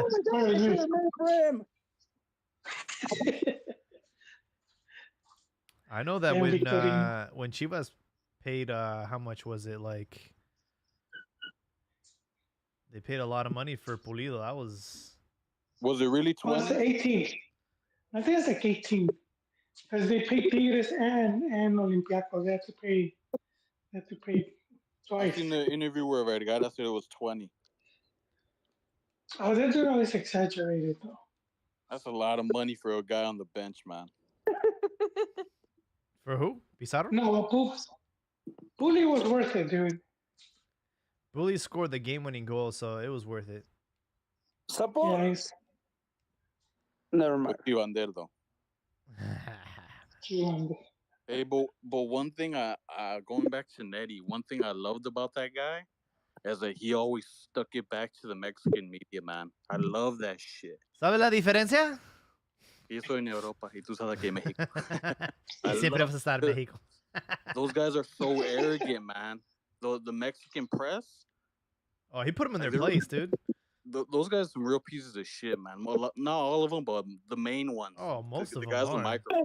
Like I covered that Peru game, and you could tell there was fucking guys that were just trying to fucking dig into fucking Tata just because fucking Tata called everybody out about being asked a fucking. He told that guy from TJ, "Oh, la primera vez que me preguntan una buena pregunta de fútbol." Oh, that was crazy. I was in that room. I was right next to the guy. And then you could see like the guys from Fox, the guys from fucking Televisa. You could tell they were fucking. After that, they were trying to go for blood. Yeah. Damn, les ardió. And they did, because the next game in over here when they played Colombia, that was a very tense press conference. Yeah, they were fucking going after him. I was there and I was like, oh shit, man! Like they did not. Like the main guy is that Ruben Rodriguez from Fox. That guy fucking had it out for him. He's like the meme. I took it personal. Yeah, they took it personal. Yeah. Dude, I mean, but hey, look, he thought that deserves all the criticism. Oh yeah. Yeah, you know, there's a guy in the Athletic who always defends Tata, but I think he just he's a Tata fanboy because fucking what he did in Mexico. There's nothing positive. He left in Mexico. And there was plenty of questionable shit Tata did, and especially I in the. I do not think honestly I don't think he left anything positive. To tell you the truth. No. What he did against Argentina, I mean, that's like mutiny, bro. He should be investigated for that, man. He should be investigated for that. I've already said this. He fought so hard to take the fucking 3 center forwards he took, and he starts that fucking game, and I think he played the whole game without a center forward. That didn't make no fucking sense. And then he took out Edson. Edson didn't play that game, right? But you know what? The thing is about Edson against Poland, he had lost 3 balls in front of the box. So maybe that was the reason. Because Edson didn't have a good game against Poland, but Guti wasn't. I mean, Herrera wasn't. Herrera was fucking worse. No one had a good game against Poland. Didn't Vega miss a sitter? Memo, except for Memo. Except for Memo. Oh, Oh, that reminds me. I've been watching this series on HBO about Carlos Bilardo, the Argentine coach that won the '86 World Cup, and it was a four-part series, a four-part documentary. And honestly, I was just blown away with just how obsessed he was with the sport and just the steps that he took to make sure that they won the World Cup. I mean, this guy was telling his players like how to make love to their wife. Like it was like he was that obsessed. He's like, hey, hey, tribe hey. mentality, right? He was like straight up like she has to ride you because you need to make sure and you can't have sex for too long because you know we got games. Like, dude, this guy was talking to them how to fuck their wife, bro. Like, that's a real coach, bro. He's like, no reverse jackhammer. He, Don't try the Would you helicopter. recommend Jaime? it was a four-part series. I think like watching it, you understand the level of obsession Argentina has with football, and we're not even close to it. We're not even close to it. Oh yeah, not even, dude. And I don't know, man. It's like they're born and their dream is to win the World Cup, and like that, they have that expectation, and like they dedicate their whole lives to win it. And you know, they interviewed his daughter and his wife, and they and you know, they said, hey, look, like when I was a kid, I didn't understand it. You know, I missed my dad, but I look back now and like I would have done the same thing. Like he literally his dream and his passion was to win a World Cup, and he did it. You know, it's like, yeah, we don't have that level of passion. We complain about not having chicken Chicken nuggets. and drinking soda out of bags. Nice. That's horrible. Well, we're Damn, dude. Jaime, you're feeding the And they group send us to picture. Argentina with the bad Ya de eye. una vez pa' que ver el pinche mundial, güey, ya. Ya, vale, ma- I don't know, bro. It's just like another level, you know. And I mean, Joel, you've been there, right? You went to Argentina. I did, I went twice. I wanted to see, dude, if there's something in the water, I need to drink it. Yeah. It's that tea, man. That spoiled Good tea thing they from drink. Rio That de la mate. Plata. Oh yeah, not a mate. Drinking. No, it is. I think a lot of it even had to do with, and you see it like in South America, with a lot of these countries, they had dictatorships, Mhm. and they used the sport, and even the clubs became as something like a rally point or maybe like a safe space Yeah. for these communities. And you see it like if you read about Barcelona and how during the Franco regime, how it was like, that was sort of like, I'm at a loss for words here, how they kind of protested that, they were against all that. And that was like one of their kind of institutions. And so like you did have that, and I believe they built a lot of fields. And you had that in Chile, Argentina. So when Argentina hosted the World Cup, they were under dictatorship. That was '78. And the same you had in Brazil for a lot of years. I think that Mm-hmm. that that suffering they had to go through. I think that's when you have to look for something positive and look for something, and that was that. I think Mex sort of made, you know, But Mex kind of missed it there. With how we come had that the hasn't perfect worked in dictatorship, Mexico? dude, because it was the perfect dictatorship. How come that doesn't work in Mexico? There's no dictatorship, but El PRI was practically a fucking dictatorship for so many No, fucking. but that's what they were calling it, the perfect dictatorship. And then the Porfiriato, which it was working like right. Remember Porfirio Diaz, and that's a big reason you had like he opened the country to all the foreigners, and that's when you had like a lot of them coming in, and that's around the time all the football clubs and all of that. Even and then that's after they what was it? I think well because it was like the Mexican Revolution, and that's when. A lot of them left because they was like, putazos, and they're okay, we're out. And then I think because of that, I think the country sort of like shunned after after the Mexican Revolution, they sort of shunned football because it was seen more of like a foreigner sport still, Yeah. and they, and that's the whole thing where like Chivas became big because it was like, oh, it's only Mexicans. So then Yeah. it's sort of like, okay, it's okay to play it now, isn't it? And that was kind of it. So I think that kind of the revolution sort of played against because there was all of a sudden, I guess, a lot of national pride, you know. There was a guy from England that like he made a video about Mexico and how like why we're not a world power as far as like Oh, soccer. yeah, It's like yeah. it doesn't make sense. Like we have a big population. It's our most popular sport, and it's like we're really good at the youth But level. And like he made like a 30-minute video explaining like why we're not a world power. And I'm like, when you guys talk about, oh, people don't really know, like don't watch Liga MX outside of Mexico. It really is because like really no one really knows anything about us. It's No. like, yeah, yeah. with the league, like with youth, is fairly recent for Mexico. That since '05, that's not that long ago. So like for a lot of years, Mex didn't really put much stock into the youth tournaments, Hmm. which is surprising because they made the first. I think it was the under 20, the very first Yeah, under the first 20 under World 20, Cup. it's, what was it? It Right, was Pugo, no? USSR, Ivan Drago, not even Russia, it was USSR.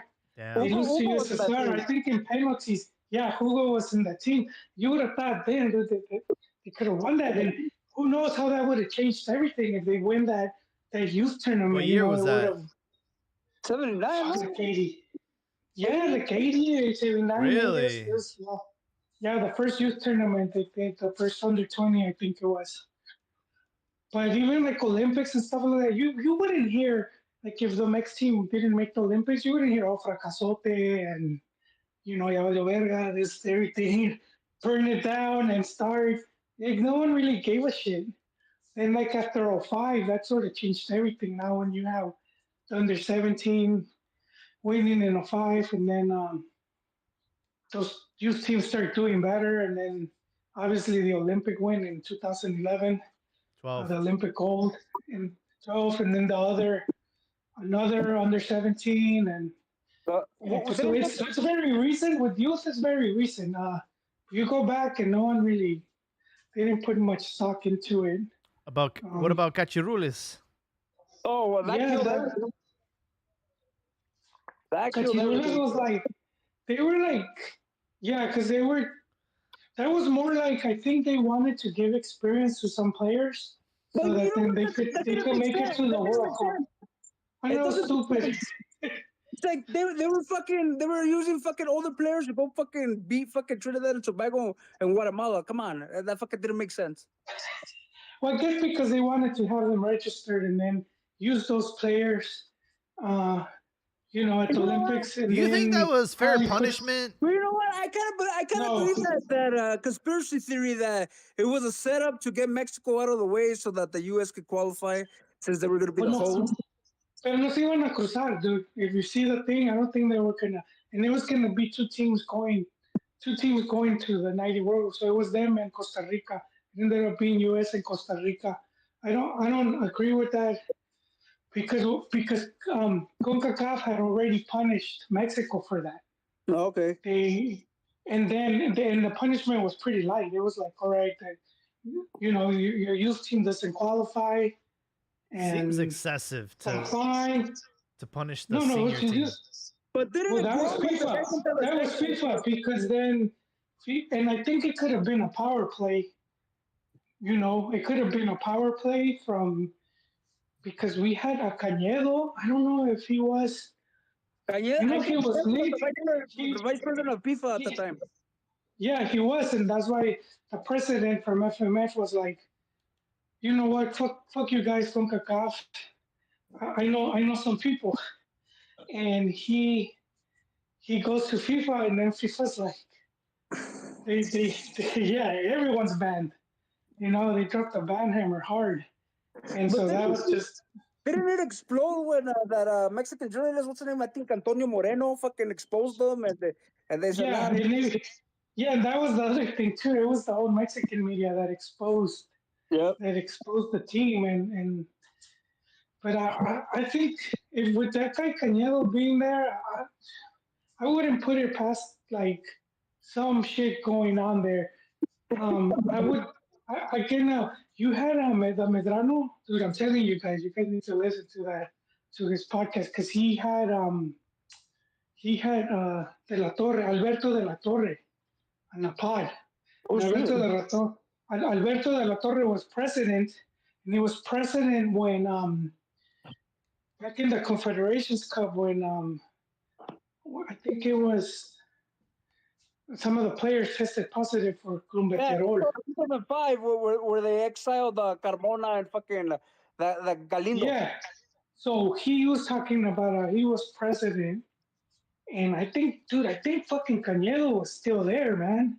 And he talks about the shady shit that fucker that old fucker was gonna like throw him under the bus. Oh And he shit. says that he tells me, hey, don't worry about it, just lie, say this. And then he even said that FIFA told him like, hey, don't when you come to the meeting, don't bring your lawyer. And so he was like, fuck it, I'm not. Damn. He brought his son who was a lawyer, but not as a lawyer, just as his son. But the other dude did show up, and I'm thinking it was Cañedo, dude. I'm not sure, but it was some dude, some other like that was in FIFA, and dude, he was talking about how he was scared because he thought that they could have gotten another ban, and he was like, dude, I'm the president. Like this is gonna come down on me, and it's gonna tarnish me. But it's a really good pod just for that, dude. You kind of understand a lot of these shady politics at the really high level. And he ended up just telling them the truth. Oh wow. Like, this is what happened.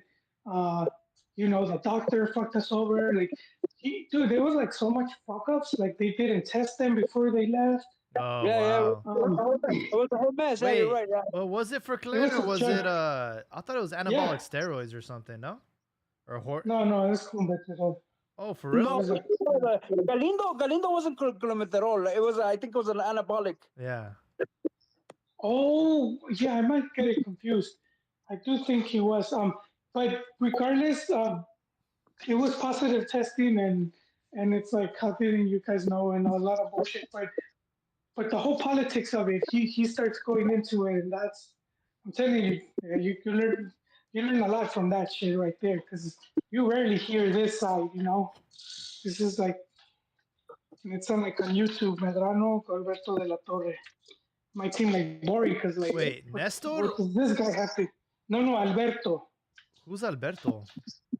It was He was the president. Oh. Is he related to the other? No. Oh. Huh. This was the La Volpe years. Okay. Nestor would eventually take the spot a couple years later.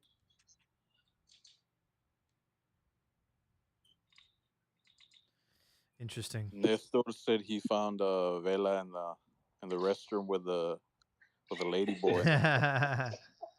You know what? It's funny.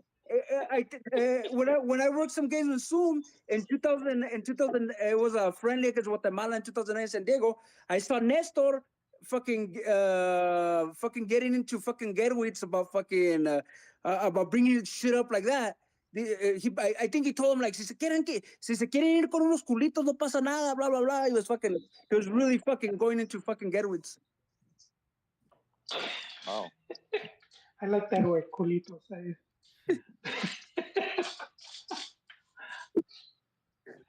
Hey Jaime, but what was that guy's main reason why Mexico's in the powerhouse in his video? I tuned out.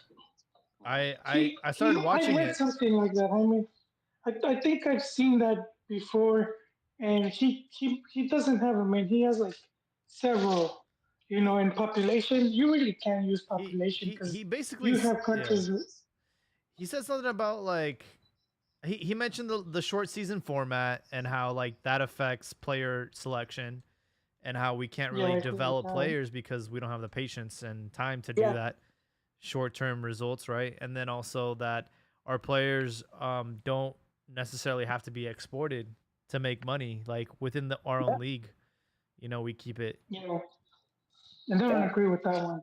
I agree with short season. I don't agree with the being exported. But then he also said that it's also, you know, unfortunately our region is another reason. that one, yeah, that's a no That's a view. big one, man. That's one of the main ones. Yeah. He says like You we guys- have you guys you think? know. Go ahead. I'm No, I was just saying like, you know, compared to like, you know, Brazil and Argentina, like we have that passion, we have that population, but it's like we're not in South America, so that's the difference. Yeah, because you could Who can Mexico joust with? Hey, do you guys think if Like that word? do you guys Yes. think if Suriname and Curacao didn't send their best guys to Holland? Do you think they would be top teams and CONCACAF would be Yes. better? I agree. Yes, I was talking about this few podcasts, but yeah, they definitely would. But I don't think that's ever going to happen. They're always going to choose. I don't think they send them. I think, they're just like colonies, They get the kind of like leftovers. France, right? Kind of like France, where you have these players of African descent, Guadalupe, but they'll Guadalupe. choose France over Guadalupe. Congo or Guadeloupe. I think it's interesting yeah, that no. like some players do end up playing for you know, like African teams, like, you know, Nico Williams. I think the brothers, like one of them plays for Spain, the other one plays for Ghana or something like that, or Cameroon, one of those countries. Same thing with Boateng, like one of his. One of them was in Ghana and the other in Germany. Yeah, exactly. Oh, that's right. I forgot about them. Prince played in Ghana and Jerome played for Germany, I believe. Yeah. And I was looking up Camavinga. He's from Angola, and he was at a refugee camp, and he was poor, you know. And he said that he saw football as a way to get his family out of it, and his youth career was in France, and that's why he chose them over Angola, because like, you know, gave him the chance to get himself out of poverty. But man, I mean, you look at that French team, bro. Like Africa would be stacked if they, you know, they'd be fucking stacked, dude. That's what Arsene Wenger said. He said that if it wasn't for Africa being so poor and having all its problems, like they would, and having like a proper soccer culture, they would probably be like the powerhouses. Mm-hmm. But since all of those guys are immigrating to the European countries, Yeah. they get the benefit of having those players play for them. That's why I have no issue with Mexico calling up Quinones. We don't have another guy with that biotype. I'm glad that you brought him up because he's like committed now, huh? Yeah, we don't have anybody. Like, come on, I don't care. Bring him on. He like he declined a call up to Colombia. Damn. I mean, the guy has been in fucking Mexico since 17. I mean, he practically fucking developed here as a fucking pro player, so why not? Bring him on, fuck it. I wonder if Jimmy talked to him, then you would have been like, I got you, you know? Because if he did, I would have. But how ironic would that be that, you know, we've been asking for a domestic coach, a Mexican coach all this time, right? That we're sick and tired of foreign coaches. And then he calls up Quiñones. That would be kind of, you know, an oxymoron. Wait, he's Mexican. He's been since he's 17. It's like Sina. Sina came here at fucking 17 too. He grew. What did he played at a fucking like in a place where it's kind of weird. They have a fucking team. I forgot where he played. Saltillo? No, it wasn't Saltillo. He played somewhere in the desert, I think. And then came up. I think it's ironic though. What's the difference between Quiñones and Santi Jimenez? Yeah, no, I don't think biotype. Was Santi born in Mexico or was he born in Buenos Aires? No, he was born in Argentina. The brother was a baby. Oh, but he grew up like in Mexico, right? Yeah, he grew up. Yeah, his dad was already when he was growing up. That was playing in Mexico. In my opinion, in my Tortillas con opinion, chile. hey, look, I'm all for having the best chance of winning a game, and if that happens to be Quinones, then fuck it, man, call him up. But I think Look, it's funny though. If you live in Mex and you're gonna stay to live there, what more do you want? He's more Mexican than that fucking kid who wants chicken nuggets. He's more Mexican than all these pochos over here. And would never go to Mex or even would want to live there. Look at this. Look at this. In the current negative streak against the U.S., what's one of the main things that they point out? Well, you know what? This crop is much of U.S. players is much better physically. You know, they're more corpulent. You know, and they got speed. But the Quinones is corpulent and he's got speed. I mean, you know, fuck it. You know. What they meant to say is fast black guys. Nothing wrong with saying it, man. That's what it is. I'll keep it a biotype, dude. I just think it's funny that we've been wanting someone like Jimmy Lozano to take over the helm, and then he's gonna call up Quinones. I think that's funny. I agree with you, Jaime. And if But that you was the wouldn't- stance, if they wanted all Mexican, if it like you said with Jimmy, and we wanted a all Mexican national team, I wouldn't have a problem with that. But once you start picking and choosing, I get Jimenez was raised in Mexico. But if you're gonna say yes to Jimenez and no to Quinones, Yeah. you just Yeah. It's contradictory. Yeah. Quinones came older, but he practically, like I said, he practically developed as a pro player in Mexico. I mean, hardly no. But I mean, you wouldn't. If you're the coach, you wouldn't call him. Jaime, this goes to you. All Jaime. right, so you have to understand, man. You are the new coach, and you've been working with a lot of these guys from the Olympic Yeah. tournament. So in your mind, you haven't had someone like Quinones on your radar because he wasn't part of your process. So I think it's one of those situations where if Coca had stayed coach, obviously it would have made sense for him to call him up, and I think that would have gotten his foot in the door, right? I'm but surprised that that's he didn't get assuming- called up. That's Now with, assuming all those guys are with- still doing good.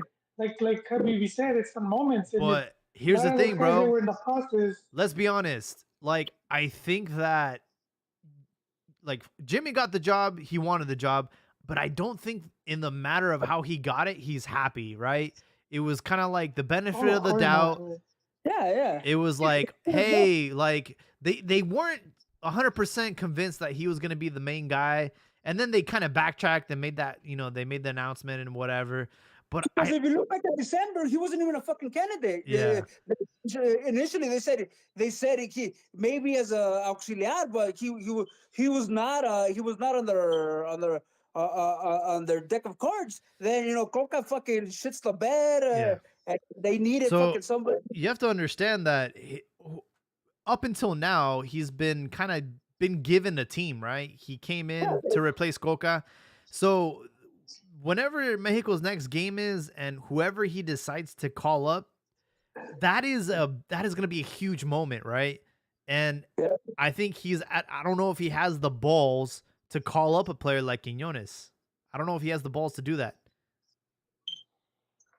I mean, but look at the options. How many options does he have? People always fucking shitting on Antuna. So the same people that shit on Antuna don't want, there's an option. Okay, well, let's bring a guy like Quiñones. No, porque no es mexicano. All right, then fucking keep playing with fucking Antuna. Is Quinones a striker or is he a wing or what does he play? He could play as a 9, but normally he would play on the outside and then hook up with foot. I see. So probably functional.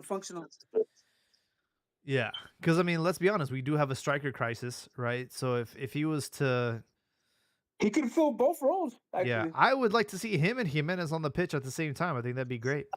Yeah, that would be pretty cool. Mexico has an everything crisis, man. Even a fan crisis. For sure. Well, we're at the 2-hour mark, guys. So I want to give you guys your closing thoughts, and then we'll wrap up episode 397. Now that Liga MX is back, baby. Who wants to go first? I'll go first, man. You know, Chivas got back on track. You know, they almost blew it. You know, with Yep.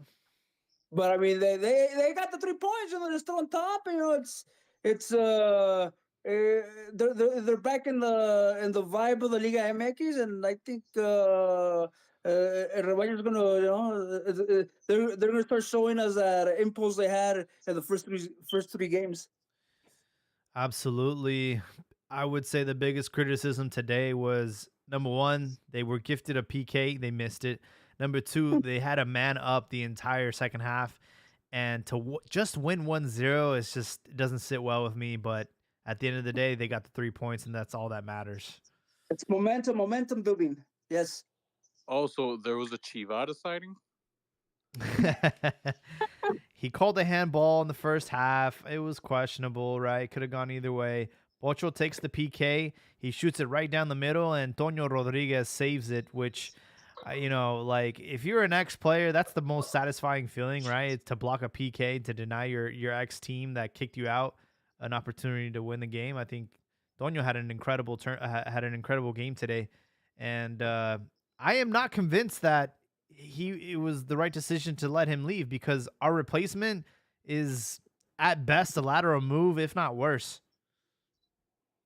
Has that Spanish guy even played yet? No. No, but he's in the bench. He was on the bench.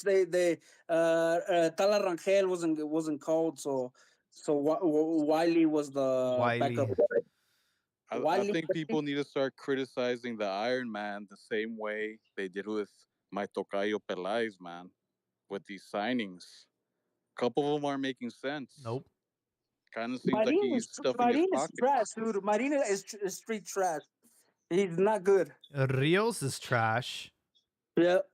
I'm not against Guti, but we didn't need him. We look at also today and how badly he was missed when, Guti was started over him.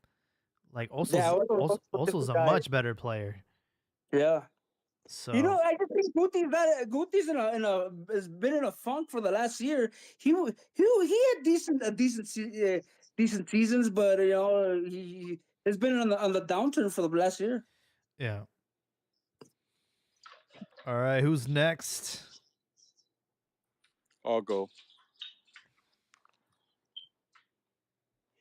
Well, first of all, like I always say, it's a pleasure to talk to you guys. Earlier, I was watching Chivas' daddy, Internacional.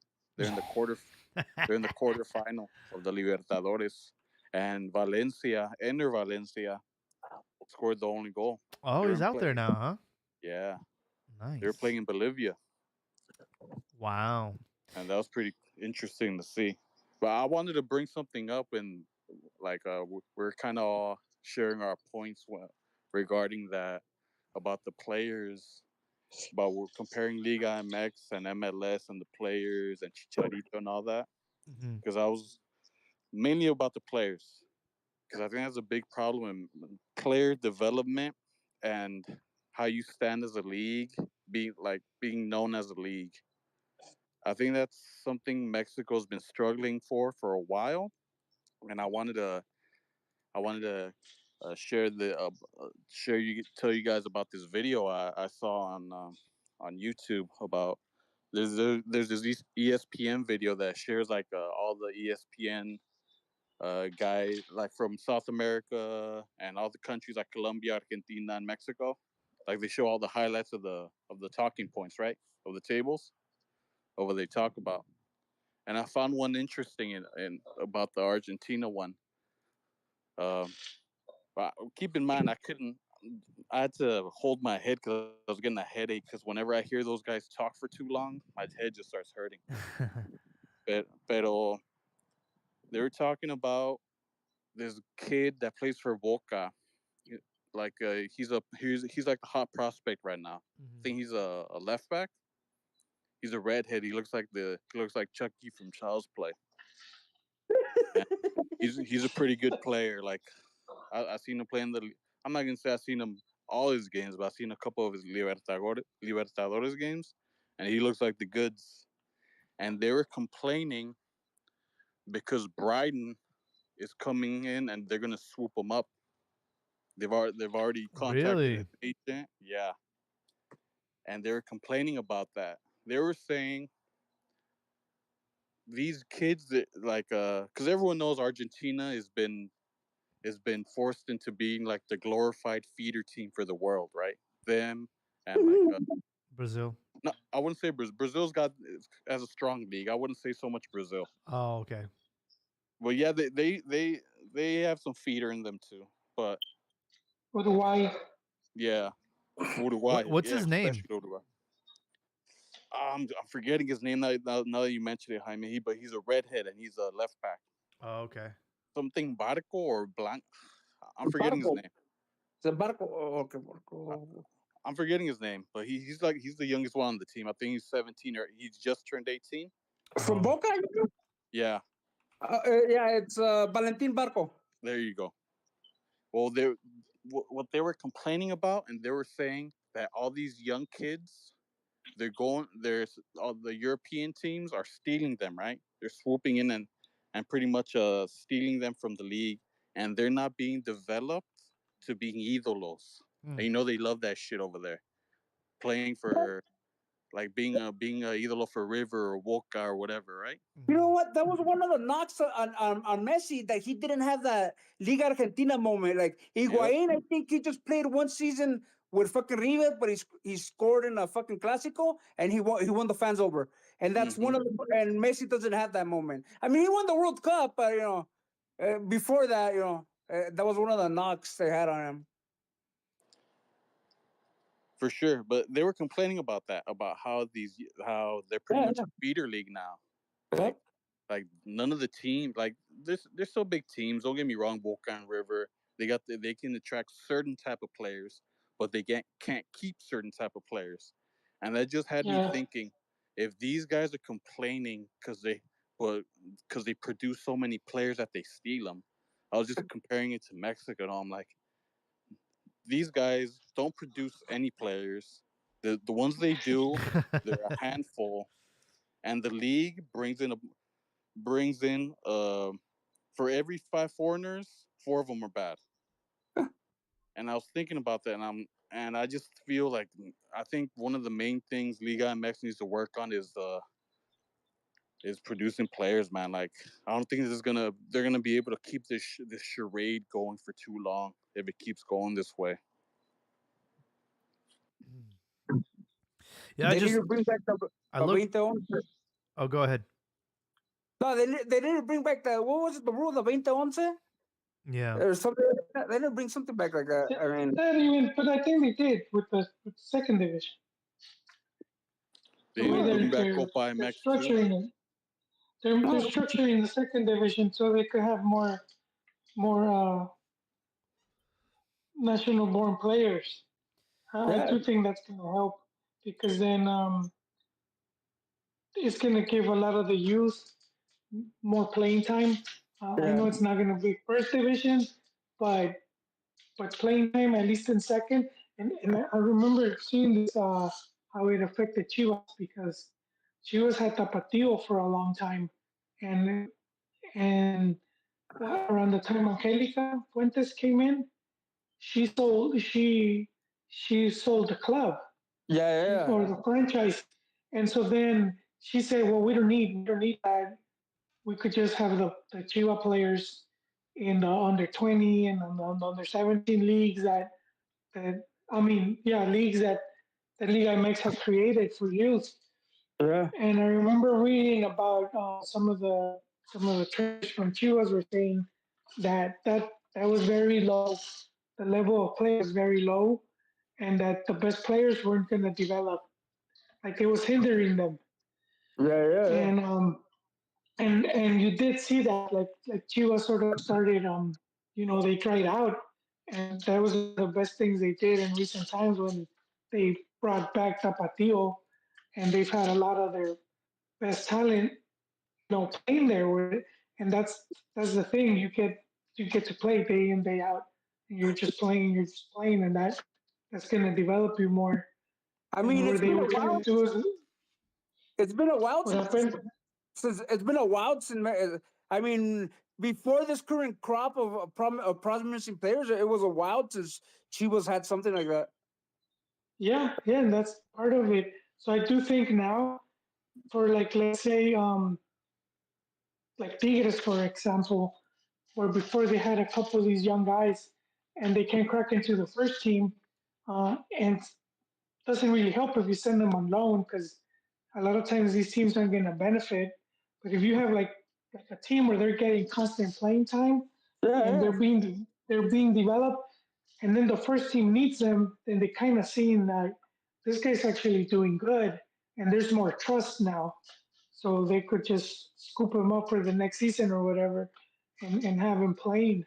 Um, and I do think that's gonna help, and it's gonna there's gonna be way more players because it got cut in half. You know, like with the rise of foreigners, they, we we didn't really increase the number of players in the league. It just cut the number of Mexicans in half, and got replaced by foreigners that, for the most part, aren't going to be any use for the national team. But with this, I do think it's going to help. I do think and I think even for Chivas, it's gonna be a boost because now they could scout these lower leagues and there's more to choose from. For sure. We have I think Al Pastor Ravioli. I don't know if he's still on, but I don't get that ravioli reference, right? Toasted ravioli. I don't That get was it. the Like, hat. you had to be there.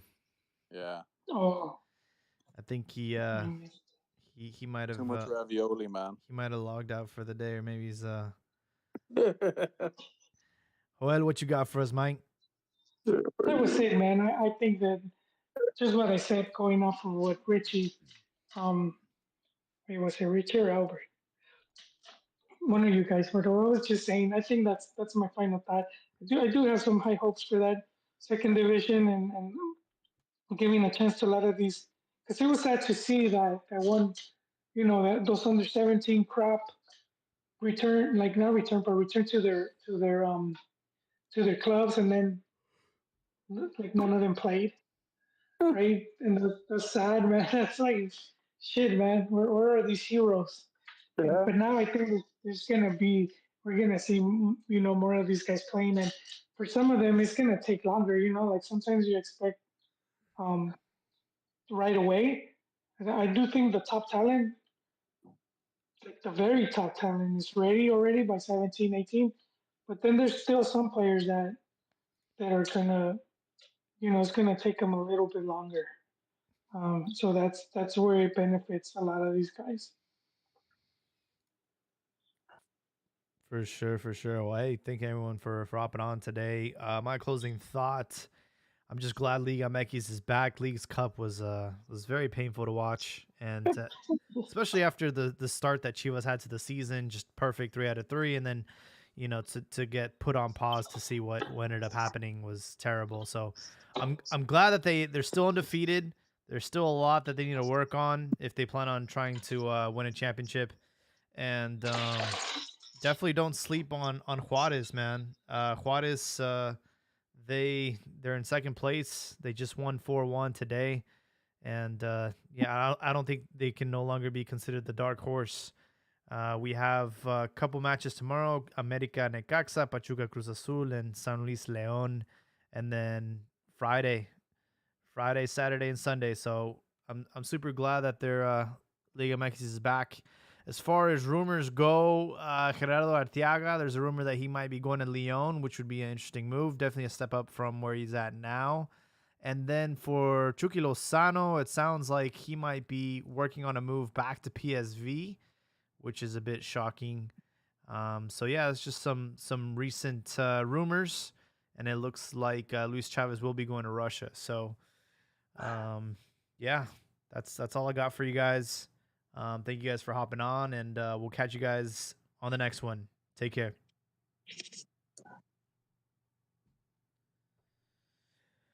All right, YouTubers, thanks for your support and your listening. Always encourage people to leave comments and add questions in the chat. But Liga MX is back, baby. Ruben Cartier. We'll try to podcast again after the weekend.